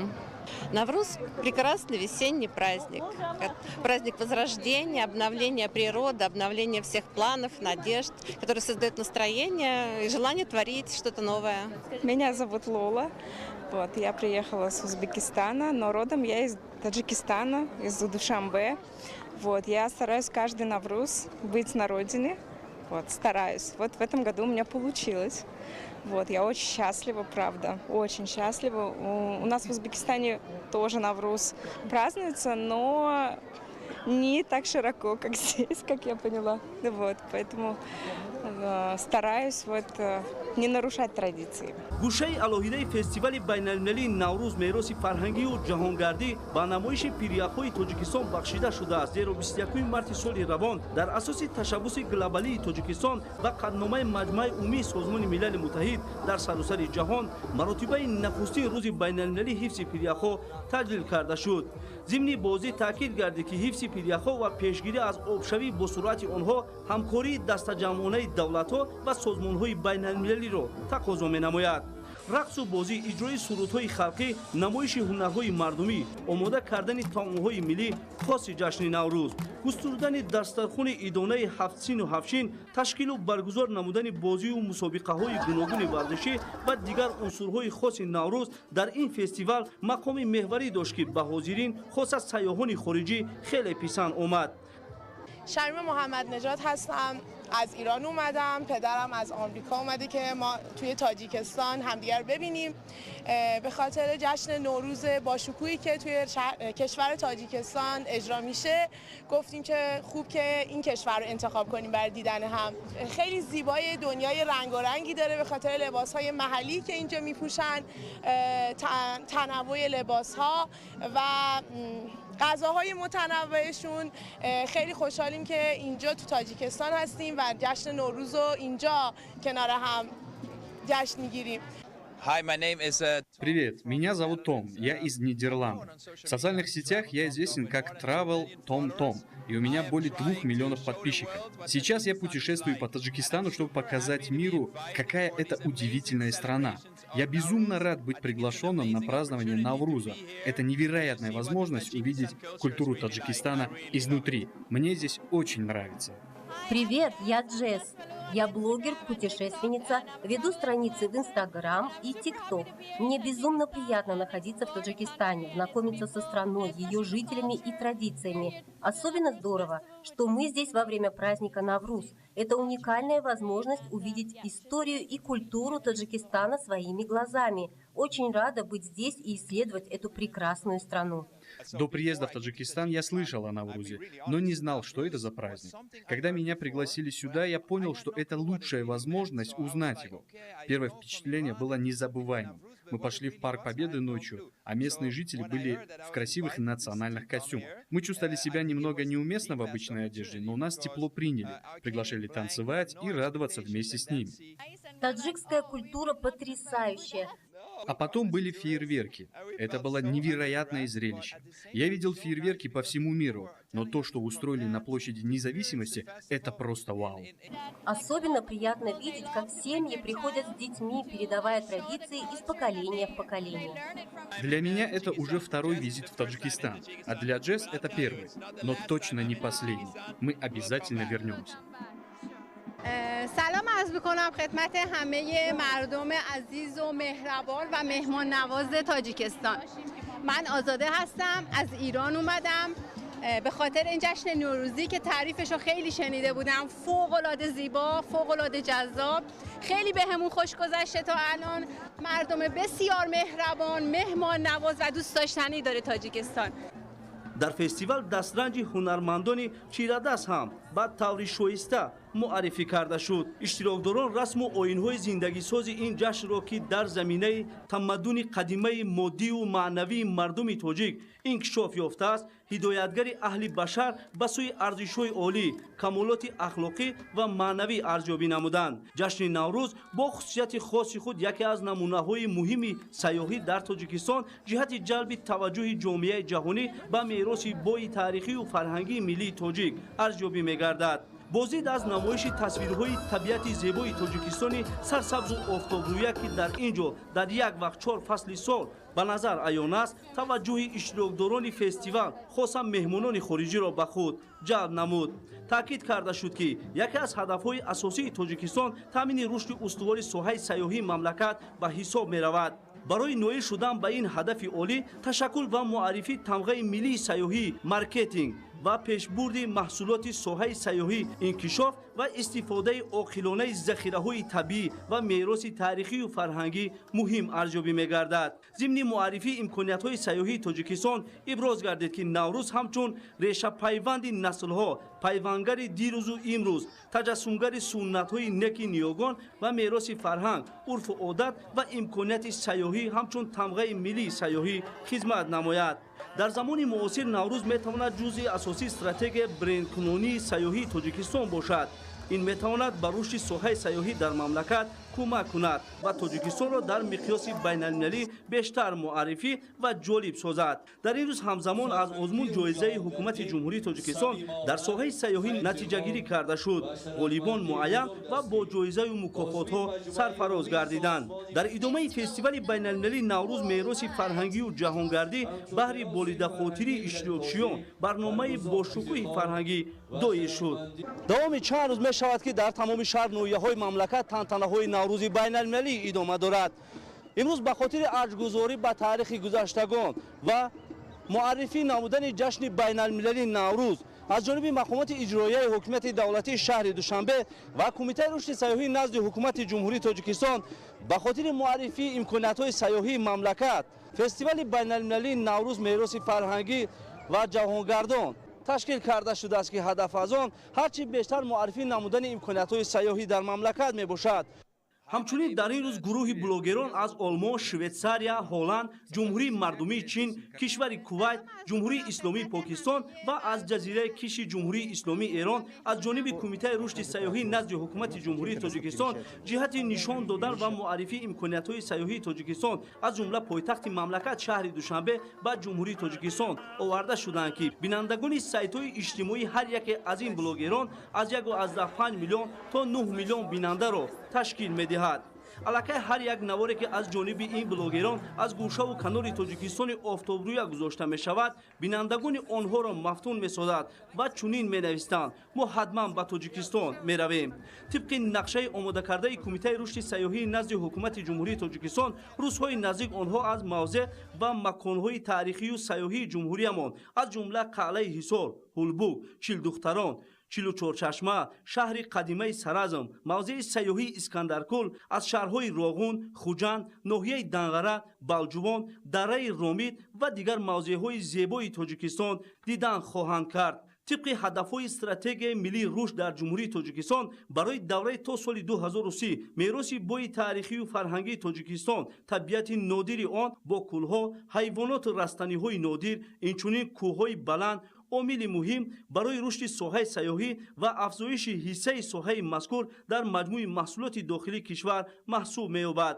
бо мақсади пайдо намудани бозорҳои нав намояндагони бахши сайёҳии мамлакат дар калонтарин намоишгоҳҳои сайёҳии тиҷоратӣ ва ҳунармандӣ ки дар Олмон, Британияи Кабир, Малайзия, Иёлоти Муттаҳидаи Америка, Фаронса, Кореяи Ҷанубӣ, Арабистони Саудӣ, Амороти Муттаҳидаи Араб, Кувайт, Қатар, Юнон, Испания, Белгия, Туркия, Федератсияи Россия, Қазоқистон, Узбекистон ва дигар давлатҳои хориҷу дуру наздик ширкат варзида захира ва имконияти сайёҳии мамлакатро ба дӯстдорони сайру сайёҳати Тоҷикистон таблиғу ташвиқ намуданд.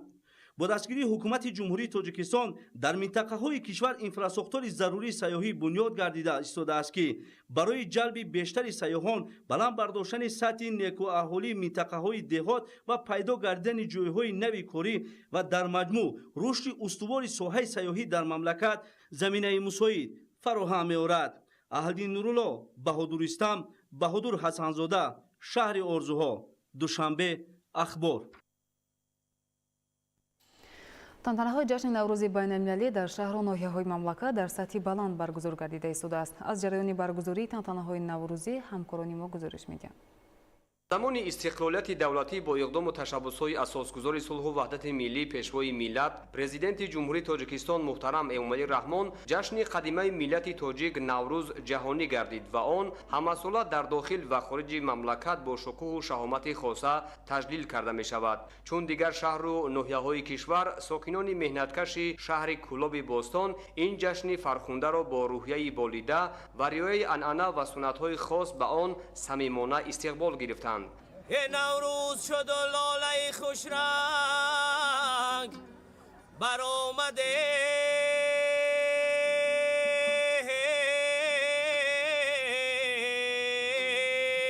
барои дар сатҳи баланд доир намудани наврӯзи байналмилалӣ сокинони ҷамоату шаҳраки шаҳри Кӯлоб, махсусан занону гулдухтарон бо бабар намудани либоси миллӣ ба боғи фарҳангию фароғатӣ омада дар гӯшаҳои алоҳида хӯрокҳои хоси наврӯзӣ аз ҷумла ҳафтсину ҳафтшин, маҳсулоти кишоварзӣ, хӯрокҳои миллӣ ва дастовардҳои соҳаҳои маорифу варзиш ва бахши иқтисоду иҷтимоиро ба намоиш гузоштанд. наврӯз дар баробари эҳёи табиат ҳамзамон ба дилҳои хурду бузург шодию сурур мебахшад. маҳз дар фасли зебои сол ва оғози кишту кори деҳқон рост омадану таҷассуми анъанаҳои нотакрори наврӯзӣ ба монанди суманакпазӣ, хонарӯбон, бозиҳои наврӯзӣ ва сайри наврӯз ба ин ҷашн ҳусну таровати хоса зам намуда онро миёни дигар миллату қавмҳо маъруфу маъмул гардонидааст. байналмилалӣ гардидани наврӯз худ гувоҳи он аст ки аҷдодони мо чӣ гуна фарҳанги бою пурғанова доштанд ва онро кишварҳои зиёд пазироӣ намуда бо шакли қадимааш ҷашн мегиранд. амфитеатри шаҳри Кӯлоб ки наврӯзи байналмилалӣ маҳз дар ин макони зебо доир шуд ба базмгоҳи ҳақиқӣ табдил ёфт. намояндагони мақомоти иҷроияи ҳокимияти давлатии шаҳри Кӯлоб ва меҳмонон аз хони наврӯзӣ ки аз ҷониби сокинони шаҳраку деҳоти Кӯлобшаҳр ва ташкилоту идораҳои соҳавӣ ташкил гардида буд дидан карданд. дар ин рӯз хӯрокҳои хоси наврӯзи байналмилалӣ, ҳафтсину ҳафтшин, маҳсулоти нонӣ, хӯрокҳои миллӣ, ҳунарҳои мардумӣ, маҳсулоти саноатӣ, сару либоси миллӣ ва намунаи дастовардҳои хонандагону варзишгарони шаҳр муаррифӣ гардид. дар ҳар як хони наврӯзӣ аз ҷониби занону бонувони чирадаст ва гулдухтарон муассисаҳои тандурустӣ, маориф ва ташкилоту идораҳои ҳудуди шаҳри Кӯлоб намунаи зиёди ҳунарҳои мардумӣ, хӯрокҳои баҳорӣ, маҳсулоти истеҳсолнамудаи корхонаҳои саноатӣ, нони чапотӣ, кулча, самбуса ва анвои зиёди афшураи меваҳои шаҳдбори ватанӣ гузошта шуда буд ва меҳмонону сокинон тавонистанд аз шукӯҳи ин ҷашни қадимаи миллати тоҷик баҳравар шаванд. пас аз боздид аз намоишгоҳ роҳбарияти мақомоти иҷроияи ҳокимияти давлатии шаҳри Кӯлоб ва меҳмонон дар чорабинии тантанавӣ иштирок намуданд. зимни суханронӣ таъкид гардид ки мардуми фарҳангсолори мо ин ҷашни бостониро аз гузаштагони худ ба мерос гирифта онро дар суннату анъанаҳо, ҳунарҳои мардумӣ ва адабиёти хативу шифоҳӣ бисёр васеъ ва ба таври шоиста инъикос карданд. дар тантанаҳои наврӯзи байналмилалӣ ҳамзамон таъкид гардид ки бо талош ва ташаббусҳои бевоситаи пешвои миллат муҳтарам Эмомалӣ Раҳмон 30 сентябри соли 2009 наврӯз аз ҷониби ЮНЕСКО ба феҳристи ёдгориҳои ғайримоддии фарҳангии башарият дохил карда шуда бо пешниҳоди ҷумҳурии Тоҷикистон ва пуштибонии як қатор мамлакатҳои ҷаҳон моҳи феврали соли 2010 дар иҷлосияи 64-уми маҷмӯаи умумии Созмони Милали Муттаҳид Наврӯз байналмилалӣ гардид. зикр гардид ки аз наврӯз то ба наврӯз соҳаҳои иҷтимоиву иқтисодии шаҳри Кӯлоб бесобиқа рушд намуда шаҳраку деҳоти он ободу зебо гардид. дар соли 2024 мақомоти иҷроияи ҳокимияти давлатии шаҳри Кӯлоб сокинон ва соҳибкорони ватандӯсти шаҳр бо ҷонибдорӣ аз сиёсати бунёдкоронаи сарвари давлат муҳтарам Эмомалӣ Раҳмон ҷиҳати сазовор истиқбол намудани ҷашни 35-солагии истиқлолияти давлатӣ иншооти таъиноти гуногун бунёд намуда барои сокинон шароити мусоиди кору хизматрасонӣ фароҳам оварда шуд. наврӯз таҷассуми гиромидошти муқаддасот, суннату анъана ва фарҳангу тамаддуни қадимии миллати тоҷик буда марҳилаҳои ташаккули таърихии он ба ҳайси сармояи маънавии миллати тоҷик ва оини баргузидаи башарият, ҷашни эҳёи табиату оғози соли нав, шодиву сурури ҳамагонӣ, бузургдошти дӯстию бародарӣ ва ваҳдату якпорчагӣ, суннату оинҳои мардумӣ, орзую ормонҳои умумихалқӣ ва арзишҳои дунявӣ маънидод гардид. арҷу эҳтиром гузоштан ба арзишҳо ва муқаддасоти миллӣ, дӯст доштани ватан, эҳтироми ҳамдигарӣ ва муҳаббати самимӣ миёни инсонҳо дар барномаи мукаммали ҳунарӣ ки аз ҷониби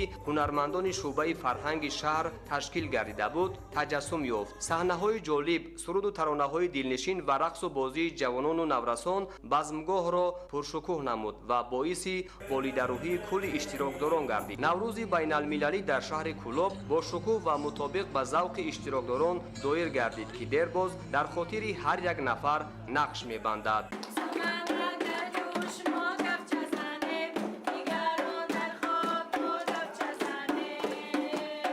наврӯз аз зумраи қадимтарин ҷашнҳои миллии мардуми тоҷик буда таърихи беш аз 6000 сола дорад. ин ҷашн аз ниёгон ба мо мерос монда танҳо дар замони соҳибистиқлолии тоҷикистони аз ин замон ҷаҳонӣ гашт ва доираи ҷашнгирии он боз ҳам васеътар гардид.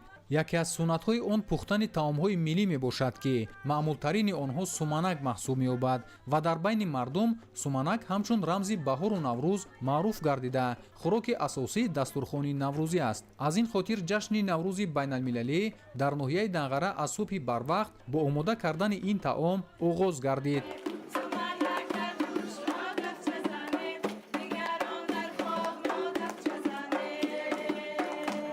ҳамчун расонидани муждаи наврӯзӣ ки аз баробаршавии шабу рӯз дарак медиҳад дар ноҳияи Данғара аз субҳи барвақт маликаи наврӯзӣ дар кӯчаҳо гашту гузор карда мардумро аз омади наврӯзи дилафрӯз хабар мерасонид. ба ҳамагон маълум аст ки наврӯз рамзи амалу корҳои нек, покизагию озодагӣ, дӯстию рафоқат ва ободкориҳо буда маҳбубтарин иди мардуми фарҳангдӯсти мо ба ҳисоб меравад. хурду калони ноҳия бо шукргузорӣ аз фазои озоду осудаи тоҷикистони соҳибистиқлол бо риояи расму оинҳои хоси наврӯзи байналмилалӣ хони идона ороста намоиши дастовардҳо пешниҳод карданд.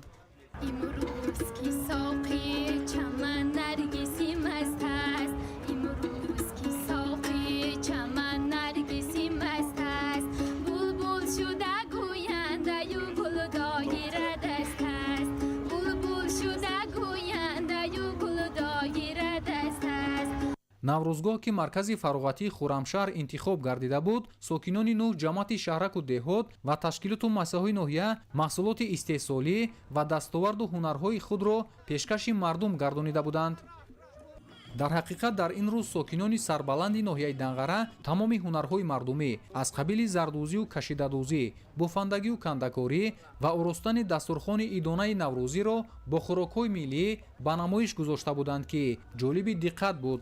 бо истифода аз суннатҳои наврӯзӣ эҳсос мегардид ки омадани соли нави аҷдодиамон аз саодатмандии миллат, пойдории сулҳу субот ва пешрафту шукуфоӣ башорат медод. дар доираи баргузории ҷашни наврӯзи байналмилалӣ духтарону бонувони ноҳияи Данғара бо ба бар намудани сару либоси миллӣ зебогии ин мероси гузаштагони худро муаррифӣ карданд. наврӯз ки ҳамчун як ҷашни табиӣ соли як маротиба дар ҳамин шабу рӯз эҳё мешавад ва ин ҳам бошад рабт дорад ба миллати тамаддунсози мо, махсусан сокинони ноҳияи Данғара ки ба чорводориву кишоварзӣ шуғл доранд ҳамин шабу рӯзро интизорӣ кашида наврӯзро бо ҳама ҷузъиёташ истиқбол менамоянду барои фаровонии ҳосили соли оянда дони умед мепошанд. воқеан эҳё намудани ҳунарҳои мардумӣ аз ҷониби пешвои миллат муҳтарам Эмомалӣ Раҳмон дар рушду ободии деҳоти кишвар ва ҷалби ҷавонон ба омӯзиши ҳунарҳои дастӣ мусоидат намуда дар ин даврон фарҳанги миллӣ бори дигар ҳаёти нав гирифт ва таваҷҷӯҳи ҳунармандон низ дар таҳия ва бофтану духтани сару либоси миллӣ, кандакорӣ рӯи чӯбу санг ва амсоли инҳо дар миёни сокинон аз ҷумла ҷавонон рӯ ба афзоиш ниҳод. таъкид карда шуд ки наврӯзи байналмилалӣ дар масири таърих роҳи мураккабу душвор, ҳаводиси сиёсиву иҷтимоӣ ва маънавии зиёдеро гузашта то ба замони мо расидааст ва пас аз соҳибистиқлол гаштани ҷумҳурии Тоҷикистон ин мероси гузаштагони миллати тоҷик бори дигар эҳё шуда ба худ шӯҳрати ҷаҳониро касб намуд. барномаи ҷолибу рангини консертии аҳли фарҳанги ноҳияи Данғара ки инъикосгари расму оин, шодию нишод, зебогиҳои ҳунари дирӯзу имрӯзи мардуми тоҷикро дар бар мегирифт, бо рангу ҷилои тоза пешкаши тамошобинони сершумор гардида боиси фараҳмандию болидахотирии ҷамъомадагон гардид. сокинони шаҳри нурофарони норак ҷашни наврӯзи ҷаҳониро бо доиру баргузор намудани чорабиниҳои фарҳангию варзишӣ, пешниҳоди ҳунарҳои миллӣ ва дастовардҳои арзанда, оростани хони пурнозу неъмати баҳорона дар фазои сулҳу суботи ҷомеа дар сатҳи баланд баргузор намуданд. зимни шодбошӣ роҳбарияти шаҳри норак иброз доштанд ки воқеан ҳам наврӯз ҷашни кайҳону табиат буда фарротар аз дину фарҳангҳост ва ҳамин хусусияти волояш боис гаштааст ки мавҷудияти худро то замони мо аз даст надода, баръакс дар замони давлатдории миллии мо шукӯҳу шавмати хоса пайдо намуд ва бо талошу тадбирандешиҳои пешвои миллат президенти ҷумҳурии Тоҷикистон муҳтарам Эмомалӣ Раҳмон ҷашни байналмилалӣ унвон гирифт.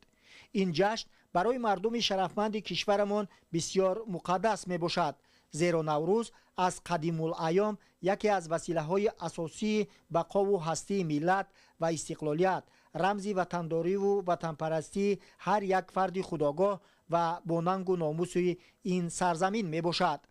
наврӯз аз замони пайдоиши худ то ба имрӯз дар ҳаёти маънавии мардуми мо нақши бузург бозида, дар таърихи мавҷудияти худ рамзи худшиносиву худогоҳӣ ва иттиҳоду ҳамбастагии сокинон мебошад. ҷаҳонӣ шудани ҷашни наврӯз барои ривоҷи табодули фарҳангҳо, густариши ҳусни тафоҳуми байни миллатҳо ва таҳкими сулҳу суботи ҷомеа нақши муассир мегузорад ва барои муаррифӣ боз ҳам бештари фарҳангу тамаддуни мардуми ориёитабор мусоидат менамояд.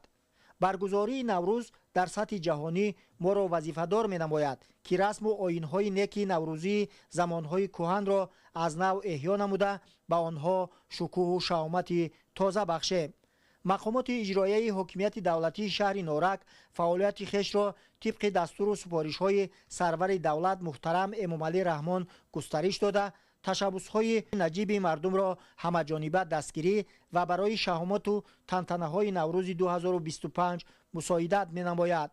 таърих гувоҳ аст ки наврӯз ҷавҳари фарҳанги мардуми ориёӣ буда, гузаштагонамон онро чун нахустин рӯзи моҳи фарвардин ва оғози соли нав ҷашни баҳор, бедории табиат, баробарии рӯзу шаб ва ҷашни аҳди пешдодӣ таъбир карданд. наврӯз тибқи андеша ва эътиқоди ниёгони мо рамзи пирӯзии нур бар зулмот, адолат бар ҷаҳолат, зебоӣ бар зиштӣ, гармӣ бар сардӣ ва ғалабаи инсони бунёдкору офаранда буда, маҳз бо чунин сифату фазилатҳои олии худ то имрӯз дар байни мардуми мо маҳбубият дорад. тибқи расму оини гузаштагонамон дар рӯзҳои ҷашни наврӯз маросимҳои зиёде сурат мегирифтанд ки баёнгари эътиқоду ихлоси мардум ба зинда шудани табиат ва рӯзу рӯзгори нав мебошад. наврӯз таърихи беш аз 6000 сола дорад ки далели қадимӣ будани миллати тоҷик мебошад. боиси ифтихор ва сарфарозии мост ки тоҷикистон ҳамчун кишвари мустақилу соҳибихтиёр дар шоҳрои эъмори давлати демократии ҳуқуқбунёди дунявӣ устуворона қадам мезанад ва дар арсаи ҷаҳонӣ нуфуз ва мақому манзалати худро пайдо намуда, сокинони ин диёри зебоманзар дар ваҳдату ҳамбастагӣ барои рушди ин сарзамин пешбурди ҳама ҷабҳаҳои ҳаёти ҷамъиятӣ саҳмгузорӣ намуда, барои шукуфоӣ ва фардои дурахшони мамлакат гомҳои устувор мегузоранд. дар чорабинии идонаи сокинони ноҳияи балҷувон ки ба истиқболи наврӯзи байналмилалӣ баргузор шуд, таҷаллии расму оинҳои миллии тоҷикона ки садҳо розу маъниҳои дар худ нуҳуфтаро ниҳон дорад ба пуррагӣ мушоҳида гардид. бо иштироки доираи васеъи шаҳрвандон дар чунин фазои фараҳбахшу идона, таҷлили наврӯзи оламафрӯз маънову фалсафаи ҳаётӣ дошта, мардумӣ будани ин ҷашни таърихиро собит месозад.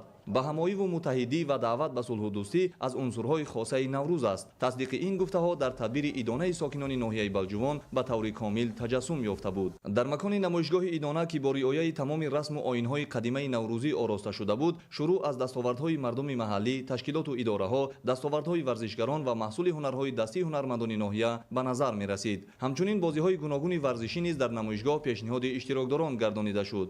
намояндагони ҳукумати ҷумҳурии тоҷикистон, мақомоти иҷроияи ҳокимияти давлатии вилояти хатлон, роҳбарияти ноҳия ва дигар меҳмонон аз намоишгоҳи идона дидан карданд. оростани хони ҳафсину ҳафшин ва омодасозии таомҳои миллии баҳорӣ дар чорабинӣ ки рамзи хосаи баҳору наврӯз аст, аз омодагиҳои ҳамаҷонибаи сокинон ба истиқболи ин ҷашни байналмилалӣ башорат медиҳад. сокинони ноҳияи балҷувон чун дигар мардуми минтақаҳои кишвар наврӯзи оламафрӯзро ҳамчун пайки шодиву нишод ва иди зебои баҳор бо рӯҳияи болидаву фараҳу шодмонӣ истиқбол намуданд. дар базмгоҳи чорабинии идона иштирокдорон зимни баромади шодбошӣ аз қудуми пурфайзу накҳатбори наврӯз ва ҷанбаҳои таърихиву ваҳдатофарии ҷашнҳои миллии мардуми тоҷик бо ифтихор ёдовар шуда, таҷлили пуршукӯҳи ҳамасолаи наврӯзи байналмилалиро бо иштироки тамоми қишрҳои ҷомеа нишон аз пойдории сулҳу истиқлоли комили ватан маънидод карданд. ҳамзамон баҳри фароғати иштирокдорон барномаи мукаммалу рангини театри кунонидашуда бо савту навоҳои дилошуби ҳунармандон манзур карда шуд. пешниҳоди ҷолибтарин бахшҳо ва таронаҳои ватандӯстонаву таҷассумкунандаи баҳору наврӯз ки дар сатҳи баланди ҳунарӣ иҷро гардид, эҳсоси фараҳмандиву нишоти сокинонро дучанд сохта, ин ҷашни бостонии миллати соҳибтамаддуни тоҷикро ки писанди оламиён гардидааст, боз ҳам ба дилҳо наздиктар ва истиқболи онро миёни аҳолӣ шукӯҳу шаҳомати бештар бахшид. сарҷамию иттиҳодӣ ва ба ҳамоии сокинони шарафманди ноҳияи мир Саид Алии Ҳамадонӣ дар тантанаи идонаи Наврӯзи фархундаи байналмилалӣ бо ташкили намоишгоҳи дастовардҳои соҳаҳои мухталифи ноҳия ки аз Наврӯз то Наврӯз ба даст омаданд аз шодию фараҳи онҳо гувоҳӣ медод. ташкили намоишгоҳи сатҳи баланд ки дар он маҳсули ҳунари сокинони заҳматқарин, дастовардҳои толибилмону омӯзгорон, хоҷагиҳои деҳқониву кооперативҳои сисолӣ, ҷамоати шаҳрак ва деҳот, корхонаҳои саноатии ноҳия, ташкили гӯшаи варзишгарон ва баргузории мусобиқаҳои варзишӣ миёни ҷавонон пешниҳод гардида буд. бевосита аз баракати истиқлол қудумине ки ин ҷашни аҷдодӣ ва расидан ба комёбиҳои назраси меҳнатии кулли сокинони ин гӯшаи диёрро шаҳодат медиҳад. роҳбарияти ноҳия ва дигар меҳмонони чорабинӣ зимни боздид аз намоишгоҳи омода намуда бо изҳори қаноатмандӣ сокинону ҳунармандонро барои боз ҳам эҳё ва ҳифзи ҳунарҳои мардумӣ, саҳмгузорӣ дар корҳои хайру савоб, тадбирҳои ободониву созандагӣ ва ҳифзи арзишҳои фарҳанги миллӣ ҳидоят намуданд. наврӯзгоҳро фазои идона, либосҳои миллии занону бонуон ва шодию нишоти иштирокчиёни чорабинӣ фаро гирифта, аз чеҳраи онҳо интизории бепоён аз фасли зебои баҳор ва ҷашни Наврӯзи фархунда намоён буд. гуфта шуд ки ҷаҳонӣ гардидани ин ҷашни фархунда аз он гувоҳӣ медиҳад ки дар шароити кунунӣ воқеан ташаббусҳои роҳбарияти олии мамлакат чун ибтикори фарҳангпарварона ва ифодагари ниёзҳои башарият аз ҷониби ҷомеаи ҷаҳонӣ истиқболи самимӣ пайдо намуда, мақоми кишвари тамаддунофарин моро дар арсаи байналмилалӣ баланд мебардорад. баромадкунандагон ҳамзамон бо шукргузорӣ ва ифтихормандӣ зикр доштанд ки аз Наврӯз то Наврӯз дастоварду музаффариятҳои ноҳия беш аз пеш дар ҳоли афзоиш мебошад. саҳми сокинону соҳибкорони маҳаллӣ ва шумораи зиёди кормандони ташкилоту муассисаҳои ноҳия дар ҳашарҳои дастаҷамона, бунёду навсозии роҳу пул, иншооти соҳаи саноат, иҷтимоӣ, рушду пешрафти самтҳои мухталифи ноҳия ва анҷоми ҳама гуна корҳои ободониву созандагӣ дар ин давра бориз арзёбӣ шуд. барномаи рангину пурмуҳтаво, саҳнаҳои бедоршавии табиат, хандаҳои кӯдакону наврасон, шодию нишоти беканори сокинон аз расидани рӯзи нав, дуои неки бобои деҳқон ва иҷрои сурудҳои ҷолиби бахши фарҳанги ноҳия ки таҷассумгари аз он ниятҳои неки мардуми диёр буданд, аз лаҳзаҳои хотирмони ин тантанаи идона маҳсуб меёбад. наврӯз эҳёгари суннату арзишҳои миллии таърихӣ, ҷашни сол ва муттаҳидкунандаи фардои дурахшон.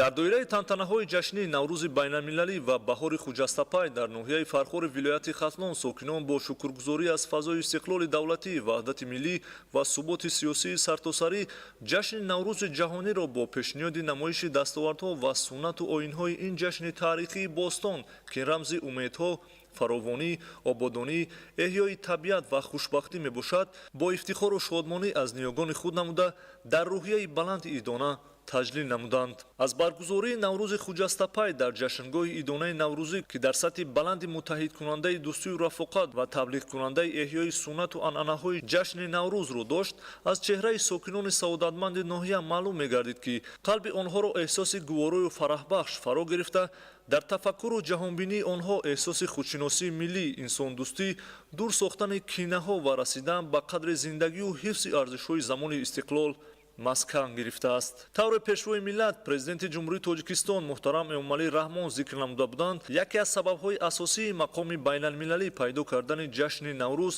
ин дар ҷавҳари он нуҳуфтани инсондӯстиву таҳаммулгароӣ ва парастиши некиву накӯкорӣ мебошад. воқеан таҷлили ҷашни Наврӯз дар даврони истиқлол паёмовару оғозгари рӯзгори шоду хуррам, навиди бахту саодат ва фардои дурахшони кишвар мебошад.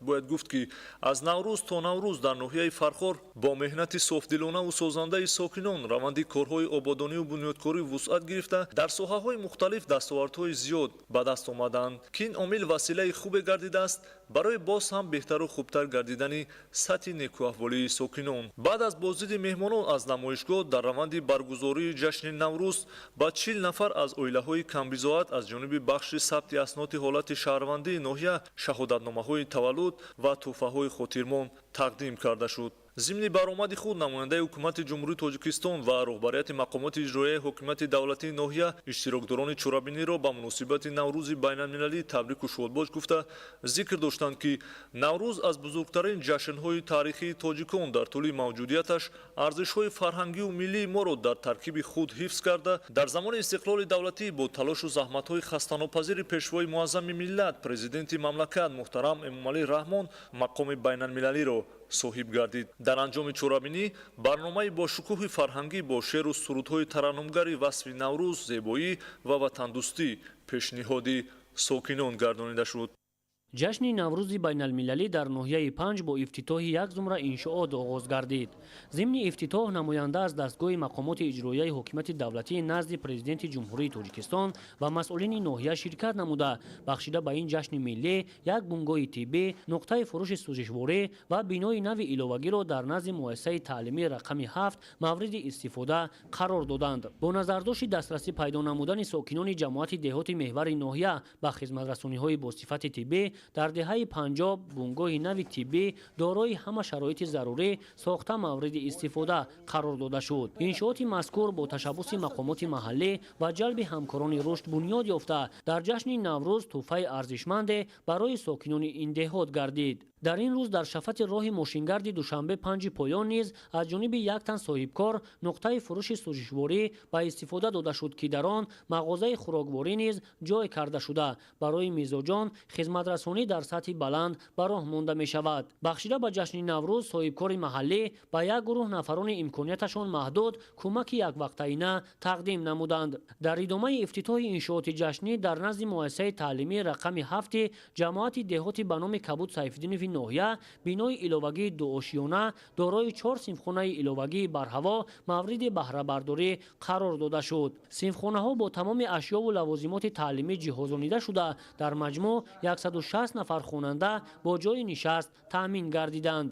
ҳамзамон ҷиҳати бошукӯҳ сатҳи баланд таҷлил намудани ин ҷашни ниёгонамон наврӯзи оламафрӯз сокинони ноҳия бо бабар намудани либосҳои зебову шинами миллӣ бо ташкил намудани корбони наврӯзӣ аз назди мақомоти иҷроияи ҳокимияти давлатӣ то макони баргузории чорабинии имрӯза шоду хурсандона роҳпаймоӣ намуданд ки ин аз ҳисси баланди худшиносиву меҳанпарастии онҳо дарак медиҳад. чун анъана миллати тоҷик дар ҳама иду ҷашнҳо ҳунару истеъдоди волои ҳунармандии хешро ба намоиш гузошта аз соҳибҳунару бо фарҳанг будани ин миллати кӯҳанбунёд бозгӯӣ менамояд. дар намоишгоҳи идонаи сокинони ноҳияи дурдасти 5 дастоварду натиҷаҳои яксолаи заҳматкашони соҳаи кишоварзии ноҳия ташкилоту идораҳои давлатӣ, ҷавонон, варзишгарон ва хонандагону омӯзгорони муассисаҳои таълимии ноҳия пешниҳоди иштирокчиён гардид. чун анъаноти неки наврӯзӣ бо ташаббуси бахши сабти асноди ҳолати шаҳрвандӣ дар вазъияти муносиб ба 5 оилаи ҷавон ки нахустин қадами хешро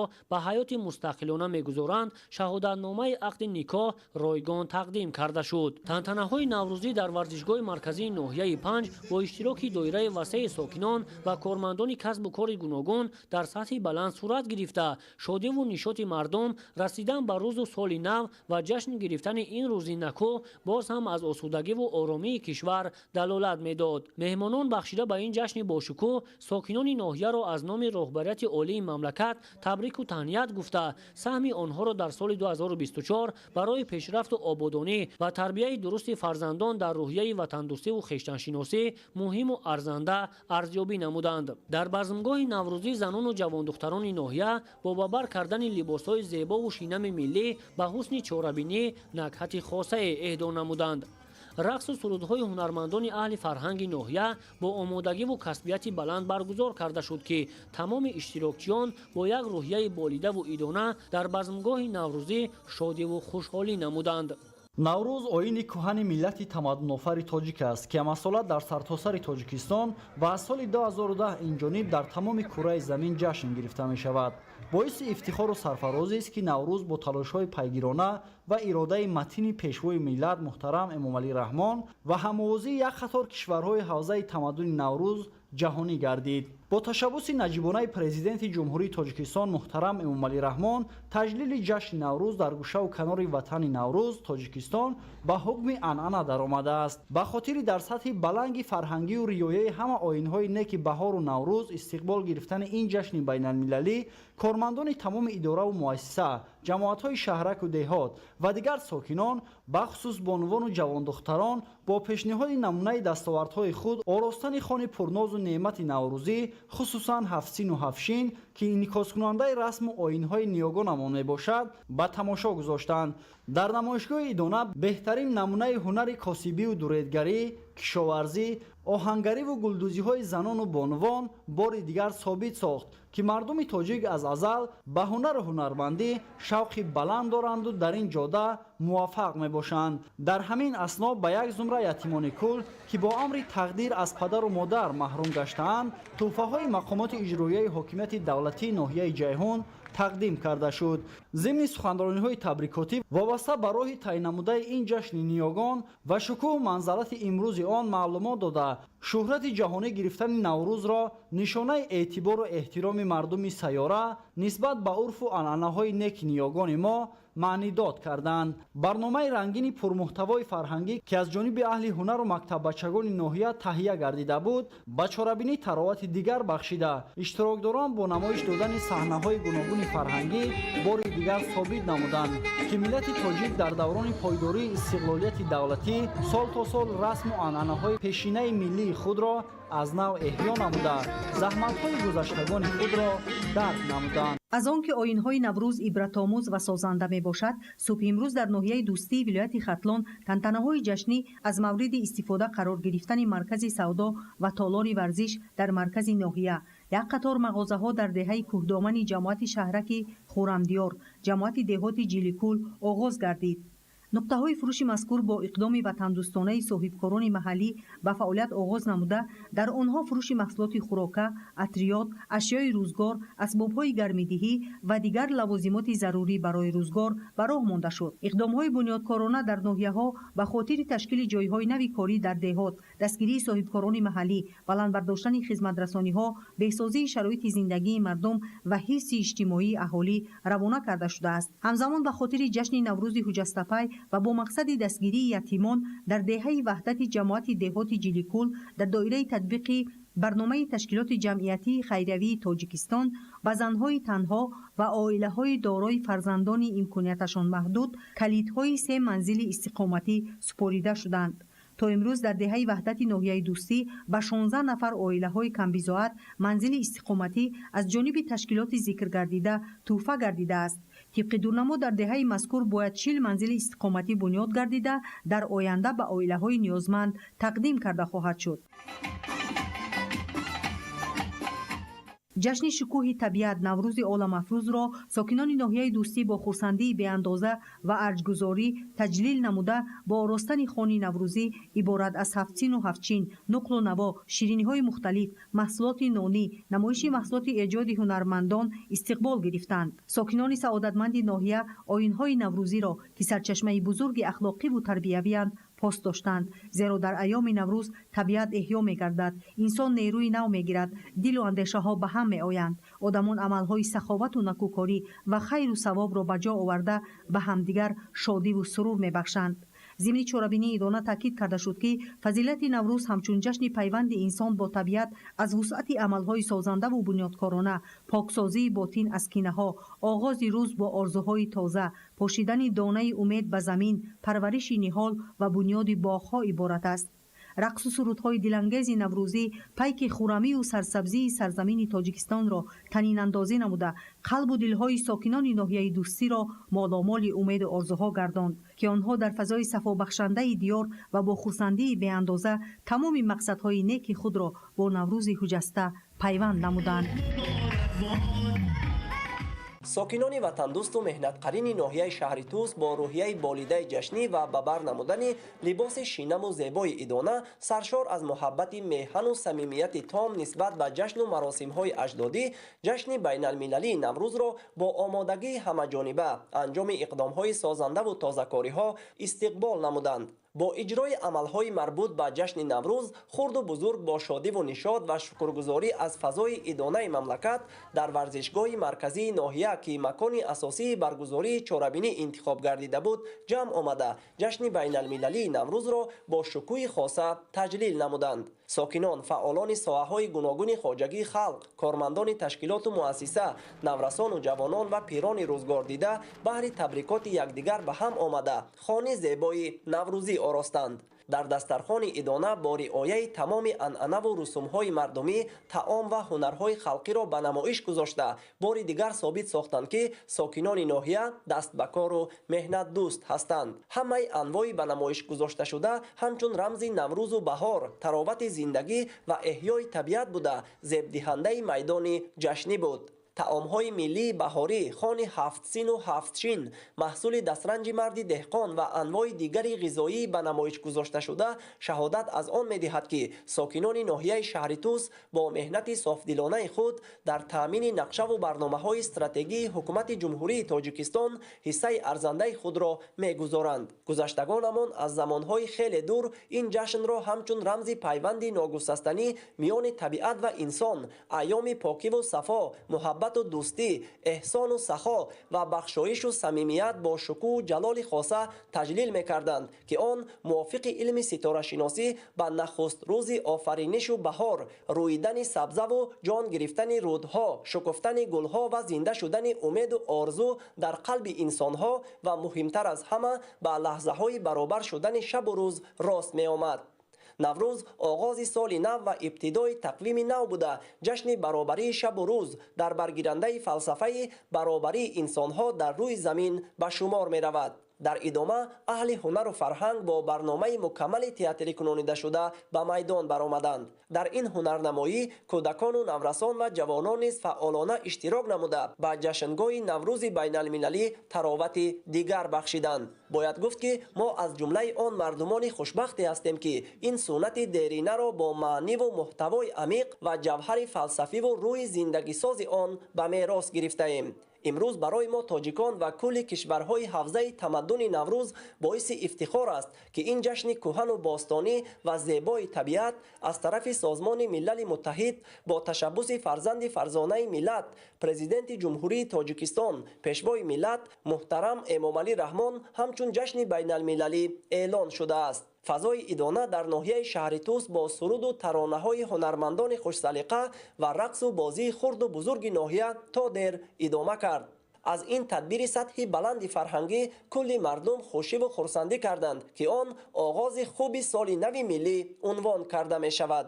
наврӯз ҷашни мубораку фархундае ки дар таърихи фарҳанги миллати тоҷик нақши устувор ва бағоят барҷаста дорад. ин иди зебои баҳоро мардуми фарҳангдӯсти ноҳияи рошқалаи вилояти мухтори кӯҳистони бадахшон бо урфу одатҳои неки наврӯзӣ ва фарҳангу тамаддуни хоси ин минтақаи кишвар аз субҳи содиқ интизорӣ ва бо омодагиҳои мукаммал пешвоз гирифтанд. хурду бузурги ноҳия бо рӯяи баланд ва ифтихори беандоза дар ҷашнгоҳ ҷамъ омада барои ба ҷо овардани суннатҳои неки наврӯзӣ ба намоиш гузоштани расму оинҳои неки ин иди ҷаҳонӣ ҳунарҳои мардумӣ ва таомҳои миллиро ба марази тамошо гузоштанд. дар намоишгоҳ намунаҳои беҳтарини кулчақанду маҳсулоти нонӣ, дастранҷи хоҷагиҳои деҳқонии ноҳия, ҳунарҳои дастӣ ба марази тамошо гузошта шуд. эҳьё шудани ҳунарҳои мардумӣ ва таомҳои хоси наврӯзӣ аз ҷавонӣ шудани ин иди зебои баҳор дарак медиҳад, зеро наврӯзи ҷаҳонӣ дар сарнавишти миллати тоҷик ва таомҳои халқи он ҳамчун ҷашни аҷдодӣ нақши барҷаста дошта он як падидаи нотакрори фарҳангӣ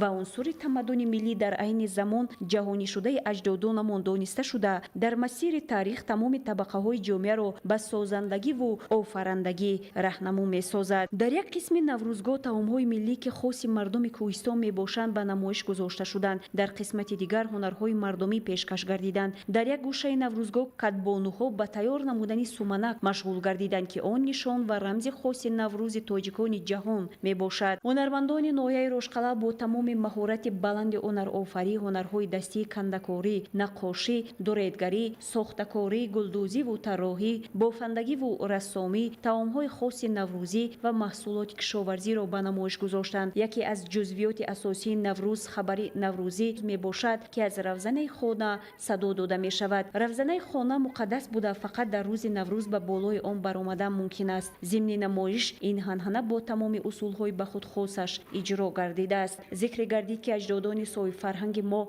дар таърих Наврӯзро ҳамчун суннати муқаддасу муборак аз насл ба насли мерос гузошта, онро бо ҳамаи рангорангиву рӯҳияи зиндагисозаш гиромӣ доштанд ва бо ташаббуси пешвои муаззами миллат муҳтарам Эмомалӣ Раҳмон ин иди ниёгони мо мавқеи ҷаҳониро пайдо намуда, имрӯз ин ҷашни бузург ба рӯйхати мероси фарҳанги ғайримоддии башарӣ таҳти унвони фарҳанги сулҳ ворид гардид. муждаи мақоми ҷаҳонӣ гирифтани ин ҷашни мардумӣ ормони чандинсолаи мардумони ҳавзаи фарҳангии Наврӯз ба ҳисоб меравад. ҳунармандони ноҳияи Рошқалаи вилояти мухтори Кӯҳистони Бадахшон бо барномаи рангини консертӣ фарогири беҳтарин таронаву рақс вобаста ба ҷашни Наврӯзи оламафрӯз шукӯҳи дигареро зам намуданд. дар доираи тантанаҳои наврӯзӣ инчунин чорабиниҳои варзишӣ низ баргузор гардида мусобиқаҳо аз намуди волейболу гуштингирӣ то шомгоҳ идома ёфтанд. ҷашни ҷаҳонии Наврӯз, ки бо таърихи беш аз 6000 солаи ғаниву рангинаш ҳамчун рамзи рӯзи нав, оғози соли нав ва иқдому tashabbusҳои нав ба беҳтарин василаи худшиносиву худогоҳии миллӣ ва ваҳдату ҳамдигарфаҳмӣ табдил ёфтааст, дар маҳаллаи ба номи Ҷаббор Расулови шаҳри Хуҷанд бо оростани хони идона намоиши ҳунарҳои мардумӣ, таомҳои миллӣ ва ташкили бозиҳои варзишӣ бо шодмониву нишоти хоса таҷлил карда шуд. дар ин базмгоҳ занону духтарон таомҳои гуногун хоса суманак, ки аз рамзи асосии ҷашни Наврӯз аст, омода мекарданд ва суруру шодии мардум гирди хони идона ба он далел аст, ки ҷавҳари таърихиву фарҳангии ин ҷашн саодату пирӯзии аҳли башар буда, инсонҳоро ба ҳамдигарфаҳмиву ҳамзистии осоишта, накӯкориву созандагӣ, дӯст доштану эҳтиёт кардани табиат ва неъматҳои он ҳидоят менамояд.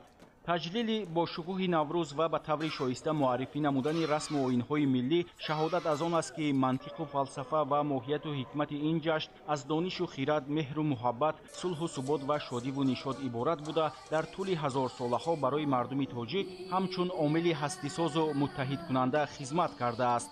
зеро ин ҷашн ба қалби хурду бузург суруру шодӣ мебахшад, тамоми афроди ҷомеаро сарҷам месозад ва кулли мардумро ба дӯстиву самимият ва меҳру муҳаббати инсонӣ нисбат ба ҳамдигар фаро мехонад.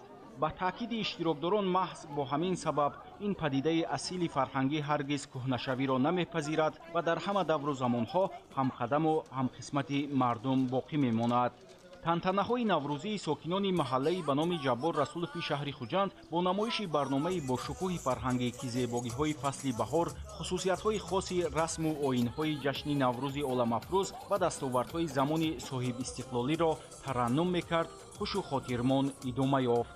ҷашни ҷаҳонии Наврӯзи оламафрӯзро кормандони раёсати Кумитаи бехатарии озуқавории назди ҳукумати ҷумҳурии Тоҷикистон дар вилояти Суғд бо риояи расму оинҳо мутантану хотирмон таҷлил намуданд.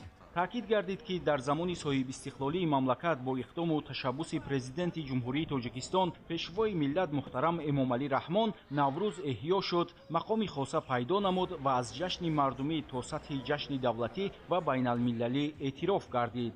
муҳимтарин суннату таомулҳои наврӯзӣ аз қабили бо нақшаву ниятҳои нав оғоз намудани кору зиндагӣ, пок кардани дилҳо аз кинаву адоват, поксозии ҷиҳозу асбоби хона, аёдати пирону беморон, дастгирии ятимону эҳтиёҷмандон, шинонидани ниҳол, донапошӣ ва ташкили мусобиқаҳои гуногуни варзишӣ дар ин шабу рӯзҳои ҷашн ба таври оммавӣ аз ҷониби аҳолӣ дастгирӣ меёбанд. ба муносибати ҷашни байналмилалии Наврӯз як қатор кормандони раёсати мазкур ва марказҳои таъминоти бехатарии озуқаворӣ дар шаҳру ноҳияҳои вилояти Суғд бо ифтихорнома ва тӯҳфаҳои хотиравӣ қадрдонӣ шуданд.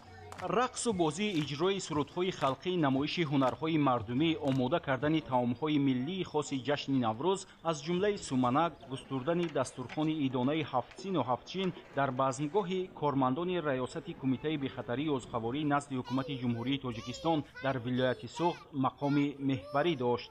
ҷамъомади тантанавӣ ба ифтихори ҷашни наврӯзи ҷаҳонӣ ки дар хиёбони марказии шаҳри Истиқлол бо иштироки сокинони касбу кори гуногун сурат гирифт, намояндаи ҳукумати ҷумҳурии Тоҷикистон, мақомоти иҷроии ҳокимияти давлатии вилояти суғ ва роҳбарияти шаҳри Истиқлол зимни шодбошии сокинон таъкид доштанд, ки Наврӯз бо шарофати истиқлолияти давлатӣ, ташаббусҳои ҷаҳонии сарвари давлат ҳамчун рамзи рӯзи нав, иқдому ташаббусҳои нав эҳё гардида, имрӯз ба беҳтарин василаи худшиносиву худогоҳии миллӣ ва ваҳдату ҳамдигарфаҳмии мардум табдил ёфтааст. расму оин ва суннатҳои наврӯзӣ дар вуҷуди хеш падидаҳои барҷастаи инсонгароӣ ва маънавиёти баландро ҷой додааст, ки шинохти ҳақиқати онҳо ва худогоҳии маънавӣ ва худшиносии миллӣ, инчунин тавсеяи фарҳанги ахлоқии ҷомеаро тарғиб менамояд. ва сокинони шаҳри Истиқлол ифтихору сарбаланд аз онанд, ки дар кишвари соҳиби истиқлол дар фазои сулҳу суботи мамлакат кору зиндагӣ карда, баҳри пешрафти шаҳр ва мамлакат саъю талош менамоянд. дар барномаи наврӯзӣ аҳли фарҳангу ҳунар, шеъру суруд ва таронану чакомаҳо ба ҷашни ҷаҳонӣ шукӯҳи дигар бахшида, чеҳраҳои пур аз фараҳу шодии занону бонувон, кӯдакону наврасони шаҳри Истиқлол бозгӯ аз он буд, ки онҳо аз ҷаҳонишавии ҷашни миллии тоҷикон Наврӯз ифтихорманду сарбаланд ҳастанд. дар ноҳияи ҷаббор расулов ба истиқболи ҷашни наврӯзи оламафрӯз сокинони 6 ҷамоати шаҳраку деҳот бо оростани хони идонаи ҳафтсину ҳафтчин, пешкаш кардани дастранҷи ҳунармандони чирадаст ва ташкили бозиҳои варзишӣ ин оини бостониро бо шукӯҳу шаҳомати хос таҷлил намуда, макони баргузории чорабинӣ варзишгоҳи ҷавониро ба базмгоҳи ҳақиқӣ табдил доданд. ҷашни наврӯз, ки ҷавҳари таърихиву фарҳангии онро саодату пирӯзии аҳли башар ташкил медиҳад ва инсонҳоро ба ҳамдигарфаҳмиву ҳамзистии осоишта, накӯкориву созандагӣ, дӯст доштану эҳтиёт кардани табиат ва неъматҳои он ҳидоят менамояд, барои сокинони ноҳияи ҷаббор расулов ҳамчун рамзи сари сол, яъне айёми баробаршавии шабу рӯз эҳёи табиат, оғози мавсими киштукор, ибтидои корҳои саҳроӣ ва фаъолияти кишоварзон ба ҳисоб рафта, онҳо расму оинҳои ин падидаи асили фарҳангиро ҳифзу гиромӣ медоранд. расму оин ва суннатҳои наврӯзӣ дар вуҷуди хеш падидаҳои барҷастаи инсонгароӣ ва маънавиёти баландро ҷой доданд, ки шинохти ҳақиқати онҳо ба худогоҳии маънавӣ ва худшиносии миллӣ, инчунин ташаккули фарҳанги ахлоқии ҷомеа мусоидат мекунад. роҳбарияти ноҳияи ҷаббор расулов намояндагони ҳукумати мамлакат ва мақомоти иҷроияи ҳокимияти давлатии вилояти суғ зимни паёми табрикии худ иброз доштанд, ки густаришу ситоиши хираду дониш ва муҳаббату самимият дар байни одамон, сулҳу субот миёни қавму миллатҳо ва шодиву нишоти ҳамаи афроди ҷомеа моҳият ва фалсафаи зиндагисози Наврӯз аст. ҳитаи ҳазорсолаҳо ба мардуми мо ва халқҳои дигар хизмат кардааст.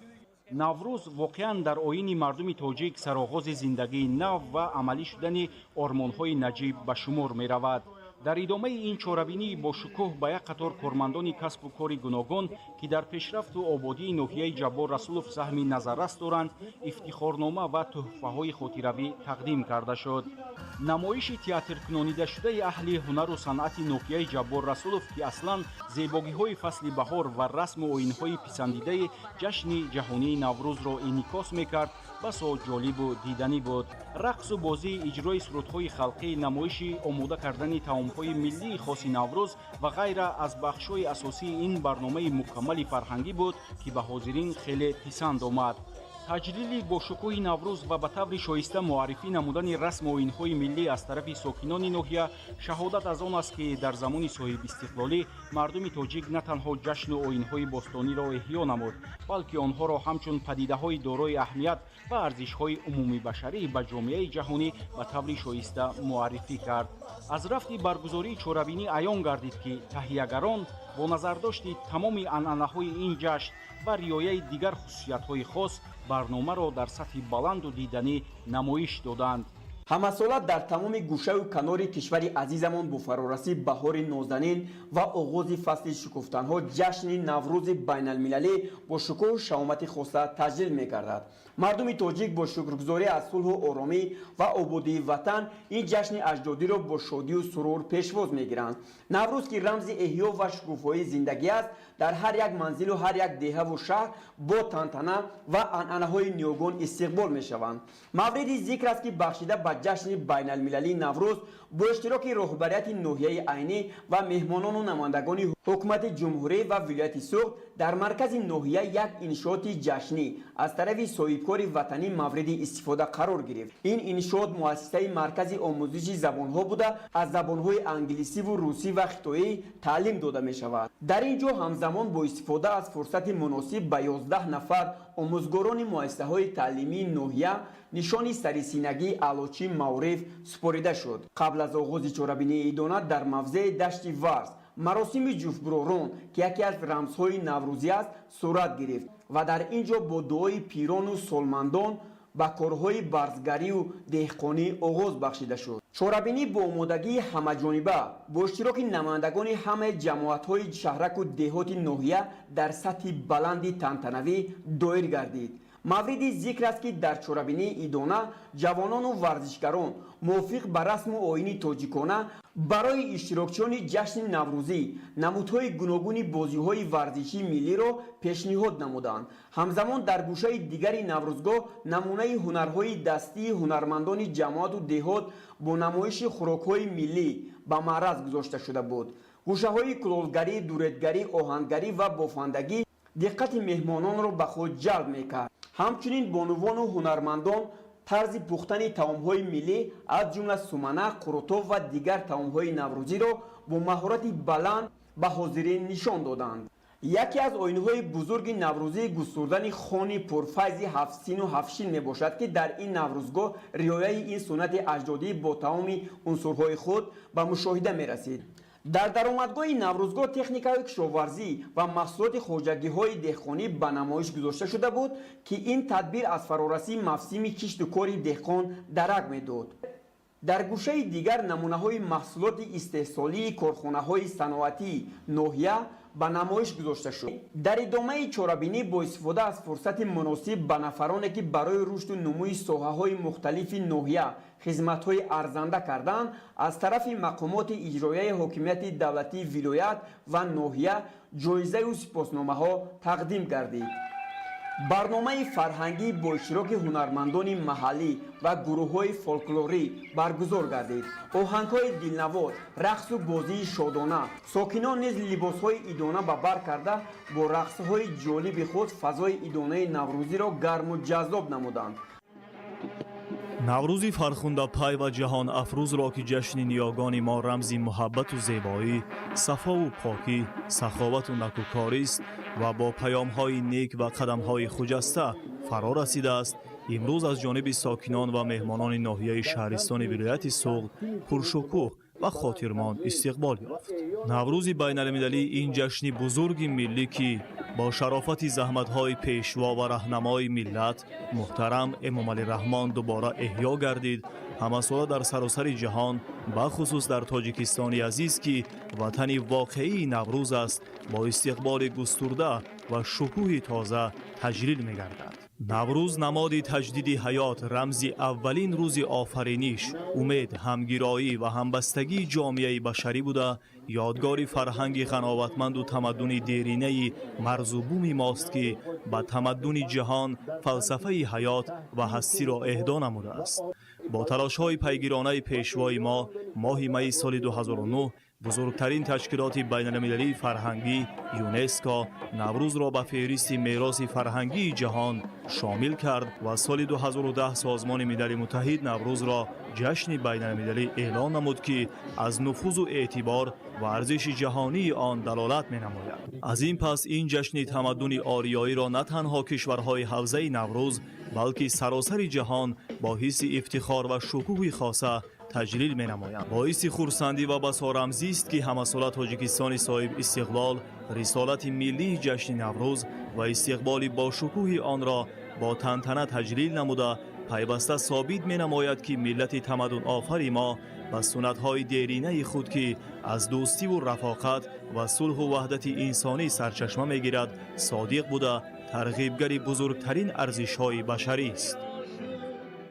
корвони наврӯзӣ аз субҳи барвақт дар ноҳияи рӯдакӣ ба сокинон муждаи наврӯзу баҳор расониданд.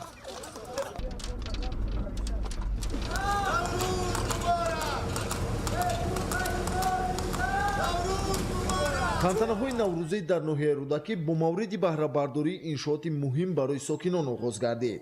ҷиҳати сазовор таҷлил намудан аз наврӯзи байналмилалӣ дар ноҳия 4 иншооти таъиноти гуногун ба истифода дода шуд. аз ҷумла як бунгоҳи тиббӣ дар ҷамоати деҳоти чорякорон бо иштироки намояндагони ҳукумат ва роҳбарияти мақомоти иҷроияи ҳокимияти давлатии ноҳияи рӯдакӣ мавриди баҳрабардорӣ қарор дода шуд. тибқи нақша бинои бунгоҳи тиббӣ аз 4 ҳуҷра аз ҷумла эмгузаронӣ, дорugузаронӣ ва модару кӯдак иборат буда бо лавозимоти зарурӣ таъмин карда шудааст. ҳамчунин ҷиҳати саривақт хизматрасонии тиббӣ расонидан ба сокинон 14 нафар табиб ва ҳамшира ба кор ҷалб гардидааст. зимни ифтитоҳи иншоот таъкид карда шуд ки иқдоми мазкур барои сазовор таҷлил намудани ҷашни 35-солагии истиқлолияти давлатии ҷумҳурии тоҷикистон бунёд карда шудааст. иқдоми мазкур бо мақсади ҷиҳати беҳтару хубтар намудани сатҳи зиндагии сокинони ноҳия роҳандозӣ гардидааст. тантанаҳои наврӯзии имсолаи сокинони ноҳияи рӯдакӣ дар боғи фарҳангу фароғатии ноҳия баргузор гардид ва доираи зиёди сокинону меҳмонон ба ҳам омаданд. наврӯз ва суннату оинҳои он як бахши муҳимтарини зиндагии мардуми мо аз давраҳои қадим то имрӯз мебошад. аз ин рӯ пос доштани наврӯз ҳамчун суннати аҷдодӣ барои ҳар яки мо рисолати муҳими миллӣ мебошад. ҳамаи суннату оинҳои наврӯз дар намоиши наврӯзии 14 ҷамоату деҳоти ноҳияи рӯдакӣ аён буданд. намоишгоҳи наврӯзӣ ки аз ҷониби сокинони касбу кори гуногун ташкил гардида буд, хони 7 сину 7 шин ба ин намоишгоҳ ҷилои бештар бахшида аз хайру баракат ва фаровониву хушбахтӣ башорат медод. дастовардҳои сокинони касбу кори гуногун, хонандагони муассисаҳои таълимӣ, варзишгарону кишоварзон ба намоиш гузошта шуда буд, иштирокдорон аз он дида намуданд. қабл аз оғози қисмати фарҳангӣ намояндагони ҳукумати ҷумҳурии тоҷикистон ва роҳбарияти ноҳия иштирокчиёнро ба ҷашни наврӯзи байналмилалӣ табрик намуда таъкид доштанд ки наврӯзи байналмилалӣ бо риояи анъанаву суннатҳои неку зиндагисозаш беш аз ҳар вақти дигар машҳуру маҳбуби ҷаҳониён гардида доираи ҷашнгирияш фаротар аз ҳавзаи кишварҳои он сурат мегирад ва дар ҷумҳурии тоҷикистон ҳамасола бо шукӯҳу азамат таҷлил мегардад. бо мақоми байналмилалӣ гирифтани наврӯзи оламафрӯз ки яке аз ташаббускорони асосии он ҷумҳурии тоҷикистон маҳсуб меёбад, шукӯҳу шаомати он беш аз ҳар вақти дигар афзуд ва маҳбубияташ дар қаламрави кишварҳои ҳавзаи наврӯз ва фаротар аз он бештар гардид. ҷумҳурии тоҷикистони соҳибистиқлол барои мақоми ҷаҳонӣ гирифтани ин ҷашн яке аз кишварҳои ташаббускор буд ва дар ҳифзу нигоҳдошти ормонҳои умумии инсонӣ ва умумии фарҳангии ин оини хусравонӣ саҳм гузошт. маврид ба таъкид аст ки наврӯзи байналмилалӣ ҷашни фарҳангиест ки аз суннату оинҳои инсондӯстона ва ваҳдатсозу сулҳпарварона иборат буда маҳз бо ҳамин мушаххасоташ ба ҷашни оммавӣ табдил ёфтааст. анъанаҳои неки ин ҷашни фархундаи миллӣ ба хурду бузург шодию нишод ва хуррамию саодат оварда онҳоро ба инсондӯстию накӯкорӣ ва муттаҳидӣ талқин месозад. маҳз таҷлил аз наврӯзи байналмилалӣ дар ноҳияи рӯдакӣ нишона аз ҷашни мардумӣ будани он шаҳодат медод ки сокинон бо эҳсоси баланди ватандӯстӣ ва ифтихори миллӣ суннату анъанаҳои онро ба ҷо меоранд. маҳз ҳамин ҷиҳатҳои хос аст ки хурду бузург омадани наврӯзро бесаброна интизорӣ мекашанд, барои бо шукӯҳ таҷлил намудани он омодагӣ мегиранд ва ин ҷашни фарҳангию оини мардумиро дар сатҳи баланд истиқбол карда хушҳоливу хушнудӣ менамоянд. дар кишвари мо ин ҷашни фархундаи ниёгон бо шукӯҳу шаомати хос таҷлил гардида мардум дар тантанаҳои он дастаҷамона ширкат менамоянд. зеро барои мо наврӯз на суннати хонаводагӣ, балки ҷашни воқеан мардумист. ин ҷашни бостониро сокинони ноҳияи рӯдакӣ низ наврӯзи байналмилалиро бо як шукӯҳу шаомати хоса бо шукргузорӣ аз давлати тинҷу ором дар фазои осуда бо наздикону пайвандон таҷлил намуданд. яке аз рамзҳои неку фараҳбахши наврӯзи ҷаҳонӣ аз рӯзгори кӯҳан то ба имрӯз барпо намудани базмҳои шеру суруд ва саҳнаҳои ҷолибу диданӣ аз таърихи наврӯз мебошад ки боиси шӯҳрат пайдо кардани ин ҷашн дар саросари олам гардидааст. арҷу эҳтиром гузоштан ба арзишҳо ва муқаддасоти миллӣ, дӯст доштани ватан, эҳтироми ҳамдигарӣ ва муҳаббати самимӣ миёни инсонҳо дар барномаи мукаммали ҳунарӣ ки аз ҷониби шуъбаи фарҳанги мақомоти иҷроияи ҳокимияти давлатии ноҳияи рӯдакӣ ташкил гардида буд, таҷассум ёфт. саҳнаҳои ҷолиб, суруду таронаҳои дилнишин ва рақсу бозии ҷавонону наврасон базмгоҳро пуршукӯҳ намуд ва боиси болидарӯҳӣ кӯли иштирокдорон гардид. наврӯзи байналмилалиро сокинони ноҳияи рӯдакӣ самимона ва бо омодагии ҳамаҷониба истиқбол гирифта оинҳои марбут ба ин ҷашни бостониро пояндаву побарҷо нигоҳ медоранд. дар ноҳияи шаҳри нав ҷашни наврӯзи байналмилалӣ бо иштироки намояндаи ҳукумати ҷумҳурии тоҷикистон, масъулону сокинони ноҳия ва меҳмонон аз ҷумҳурии ӯзбекистон таҷлил гардид. гуфта шуд, ки ҷашни наврӯз ба шарофати истиқлоли давлатӣ ва сиёсати фарҳангпарваронаи президенти ҷумҳурии тоҷикистон, пешвои миллат муҳтарам Эмомалӣ Раҳмон бо тамоми хусусиятҳои таърихиву фарҳангиаш эҳьё гардида, ба ҷашни маҳбубу дӯстдоштаи ҳамагон ва рамзи худшиносиву ифтихори миллӣ, ваҳдату ҳамдилии мардум ва пайванди наслҳо табдил ёфтааст. таъкид шуд, ки наврӯз ҷашни ваҳдату ҳамбастагӣ ва худогоҳии миллӣ мебошад. бо талошҳои пешвои миллат наврӯз мақоми байналмилалӣ гирифта соли 2010 аз ҷониби Созмони Милали Муттаҳид чун ҷашни ҷаҳонӣ эътироф шуд. имрӯз наврӯз дар Тоҷикистон бо шукӯҳу шаҳомати хос таҷлил гардида ба унсури муҳими худшиносӣ, ваҳдат ва фарҳанги миллӣ табдил ёфтааст. дар даврони истиқлоли давлатӣ анъанаҳои аслии наврӯз эҳьё шуда, ба насли нав чун рамзи тамаддун ва ҳуввияти миллӣ муаррифӣ гардиданд. таъкид гардид, ки наврӯз гувоҳи қади аз асолати миллии тоҷикон буда, оғози корҳои нав ва тасмимҳои тозаандешиву тозакориҳост. гуфта шуд, ки ҷашни наврӯз аз эҳьёи табиат, ғалабаи гармӣ бар сардӣ, баробаршавии шабу рӯз, оғози кори деҳқон ва ҳазорҳо амали неки дигар дарак дода, ҳамагонро ба покию меҳнатқаринӣ, ки баракати рӯзгор аст, даъват менамояд. наврӯз ҷашни таърихӣ мебошад. он нақши муҳимро дар таҳкими сулҳу субот мегузорад. анъана ва расму оинҳои он дар худ фарҳанг ва анъанаҳои волои башариро инъикос менамояд. сокинони заҳматқарини ноҳияи зебоманзари тоҷикобод бо шукргузорӣ аз фазои осоишта ва ободониҳои рӯзафзуни диёр дар иҳотаи кӯҳсорони сарбасафед наврӯзи оламафрӯзро истиқбол намуданд. дар ин намоишгоҳ бонувону модарон, ҷавондухтарон ҳар кадоми ҳунарҳои дасти кадбонугиашонро омода карда, дар рӯи дастурхони наврӯзгоҳ бо ҳафтшину ҳафтсин ороста карда, зери дастурхон таронахонӣ мекарданд.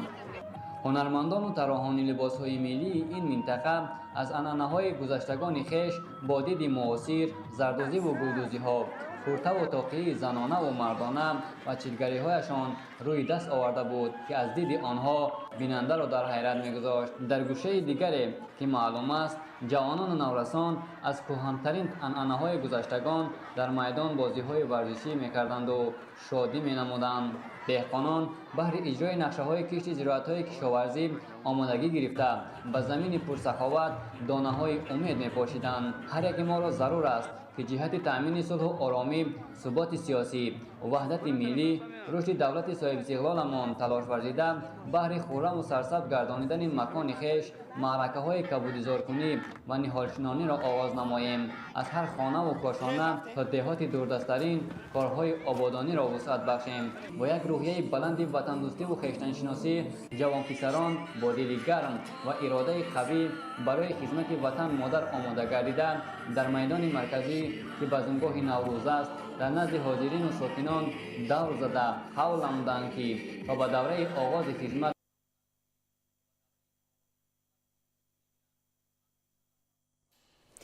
бинандагони гиромӣ, нашри муфассали барномаи иттилоъоти ахбор хотима меёбад. ба шумо зиндагии ободу осоиштаро таманно дорем. саломат бошед.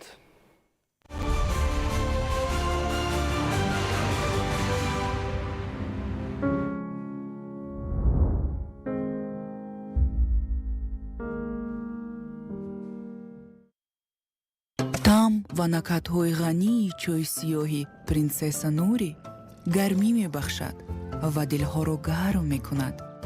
тамоми оиларо муттаҳид мекунад ва шуморо каме наздик мекунад. чой принсесса Нури, сеҳри гармӣ.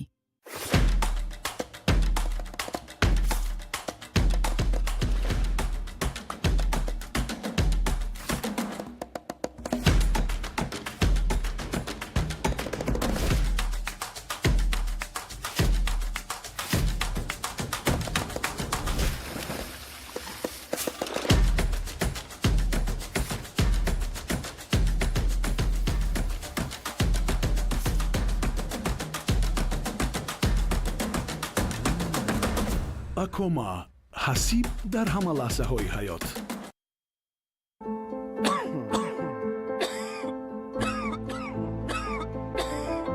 шумо сулфа шудед ва он шуморо нороҳат мекунад? шарбати брамисол сулфаро раф, нафаскаширо озод, хушкии гулӯро бартараф мекунад. худи оне ки сулфа набуд. хоҳед ки сулфа бартараф шавад дар ҳол, ба шумо ёрӣ медиҳад брамисол. як капсулаи лактаҷид дорои 5 миллиард бактерияҳои зиндаи дӯстона мебошад ки барои раҳоӣ аз нишонаҳои дарунравӣ, дамшавии шикам ва қабзият кӯмак мерасонад. бо Т-Бонк дилатон пур аст. боварӣ доред ки ҳамаи мушкилотро ҳал мекунед. шуморо ҳамеша бо забони худатон мефаҳманду ҷавоб медиҳанд. боварӣ доред ки метавонед ба наздикони худ ғамхорӣ кунед ва ба ояндаи худ низ. боварӣ доред ки бо обунаи про фоидаи бештар ба даст меоред ва ҳамеша дар алоқа мемонед. бонк барои зиндагии дилпурона дар Русия. Т-Бонк худаш ягона. баҳор бо пираҳом ва аҷам мебел шодиву нишод меорад. тахфифҳои идона то 50% барои шумо. бо завқу чиннивории истисноии аврупоӣ ва маҳсулоти бофандагии хонагии туркӣ аз импирияҳом таҷдид намоед. ҳар як ҷузъи ин маҳсулотҳо бо ҳунармандии олӣ ва тарҳи нотакрор офарида шуда зебогии хонаи шуморо афзун менамояд. тахфифҳои баҳории идонаи то 50% ошёни худро зебо гардонед. импирияҳом роҳати шумо, заҳмати мо. имрӯзҳо дар бисёре аз кӯдакон норасоии калсий дида мешавад ва агар шумо дар кӯдаки хеш чунин аломатҳо ба монанди заифии умумӣ, натиҷаи ғайриқаноатбахш дар таҳсил, зуд хасташавӣ, калсий норм ба фарзанди шумо кӯмак мекунад. калсий норм маҷмӯи беназири калсий ва витамини D3 барои мустаҳкам кардани устухонҳо, дандонҳо ва афзоиши қад. аз дорухонаҳо пурсон шавед.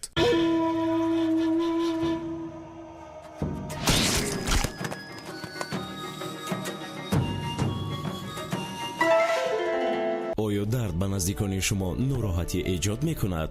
фавран ғамхори хеш малҳами пердифен активро истифода баред. формулаи малҳами пуртаъсир зуд ба бофтаҳо ворид шуда дардро сабук месозад. азизони шумо бо ин малҳам дубора аз зиндагӣ лаззат мебаранд. ғамхори шумо ин малҳами пердифен актив.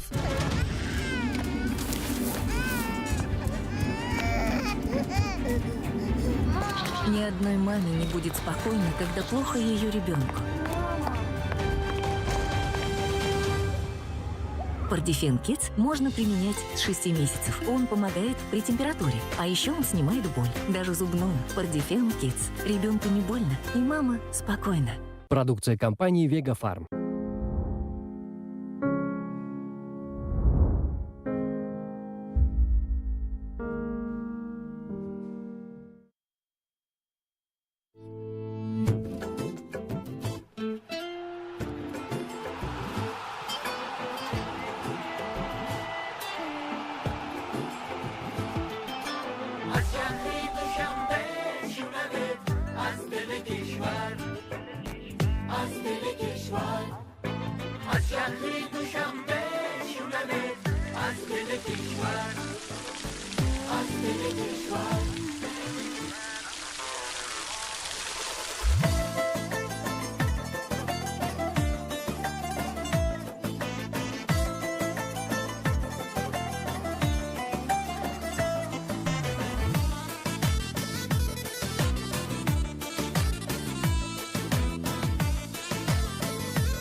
احیا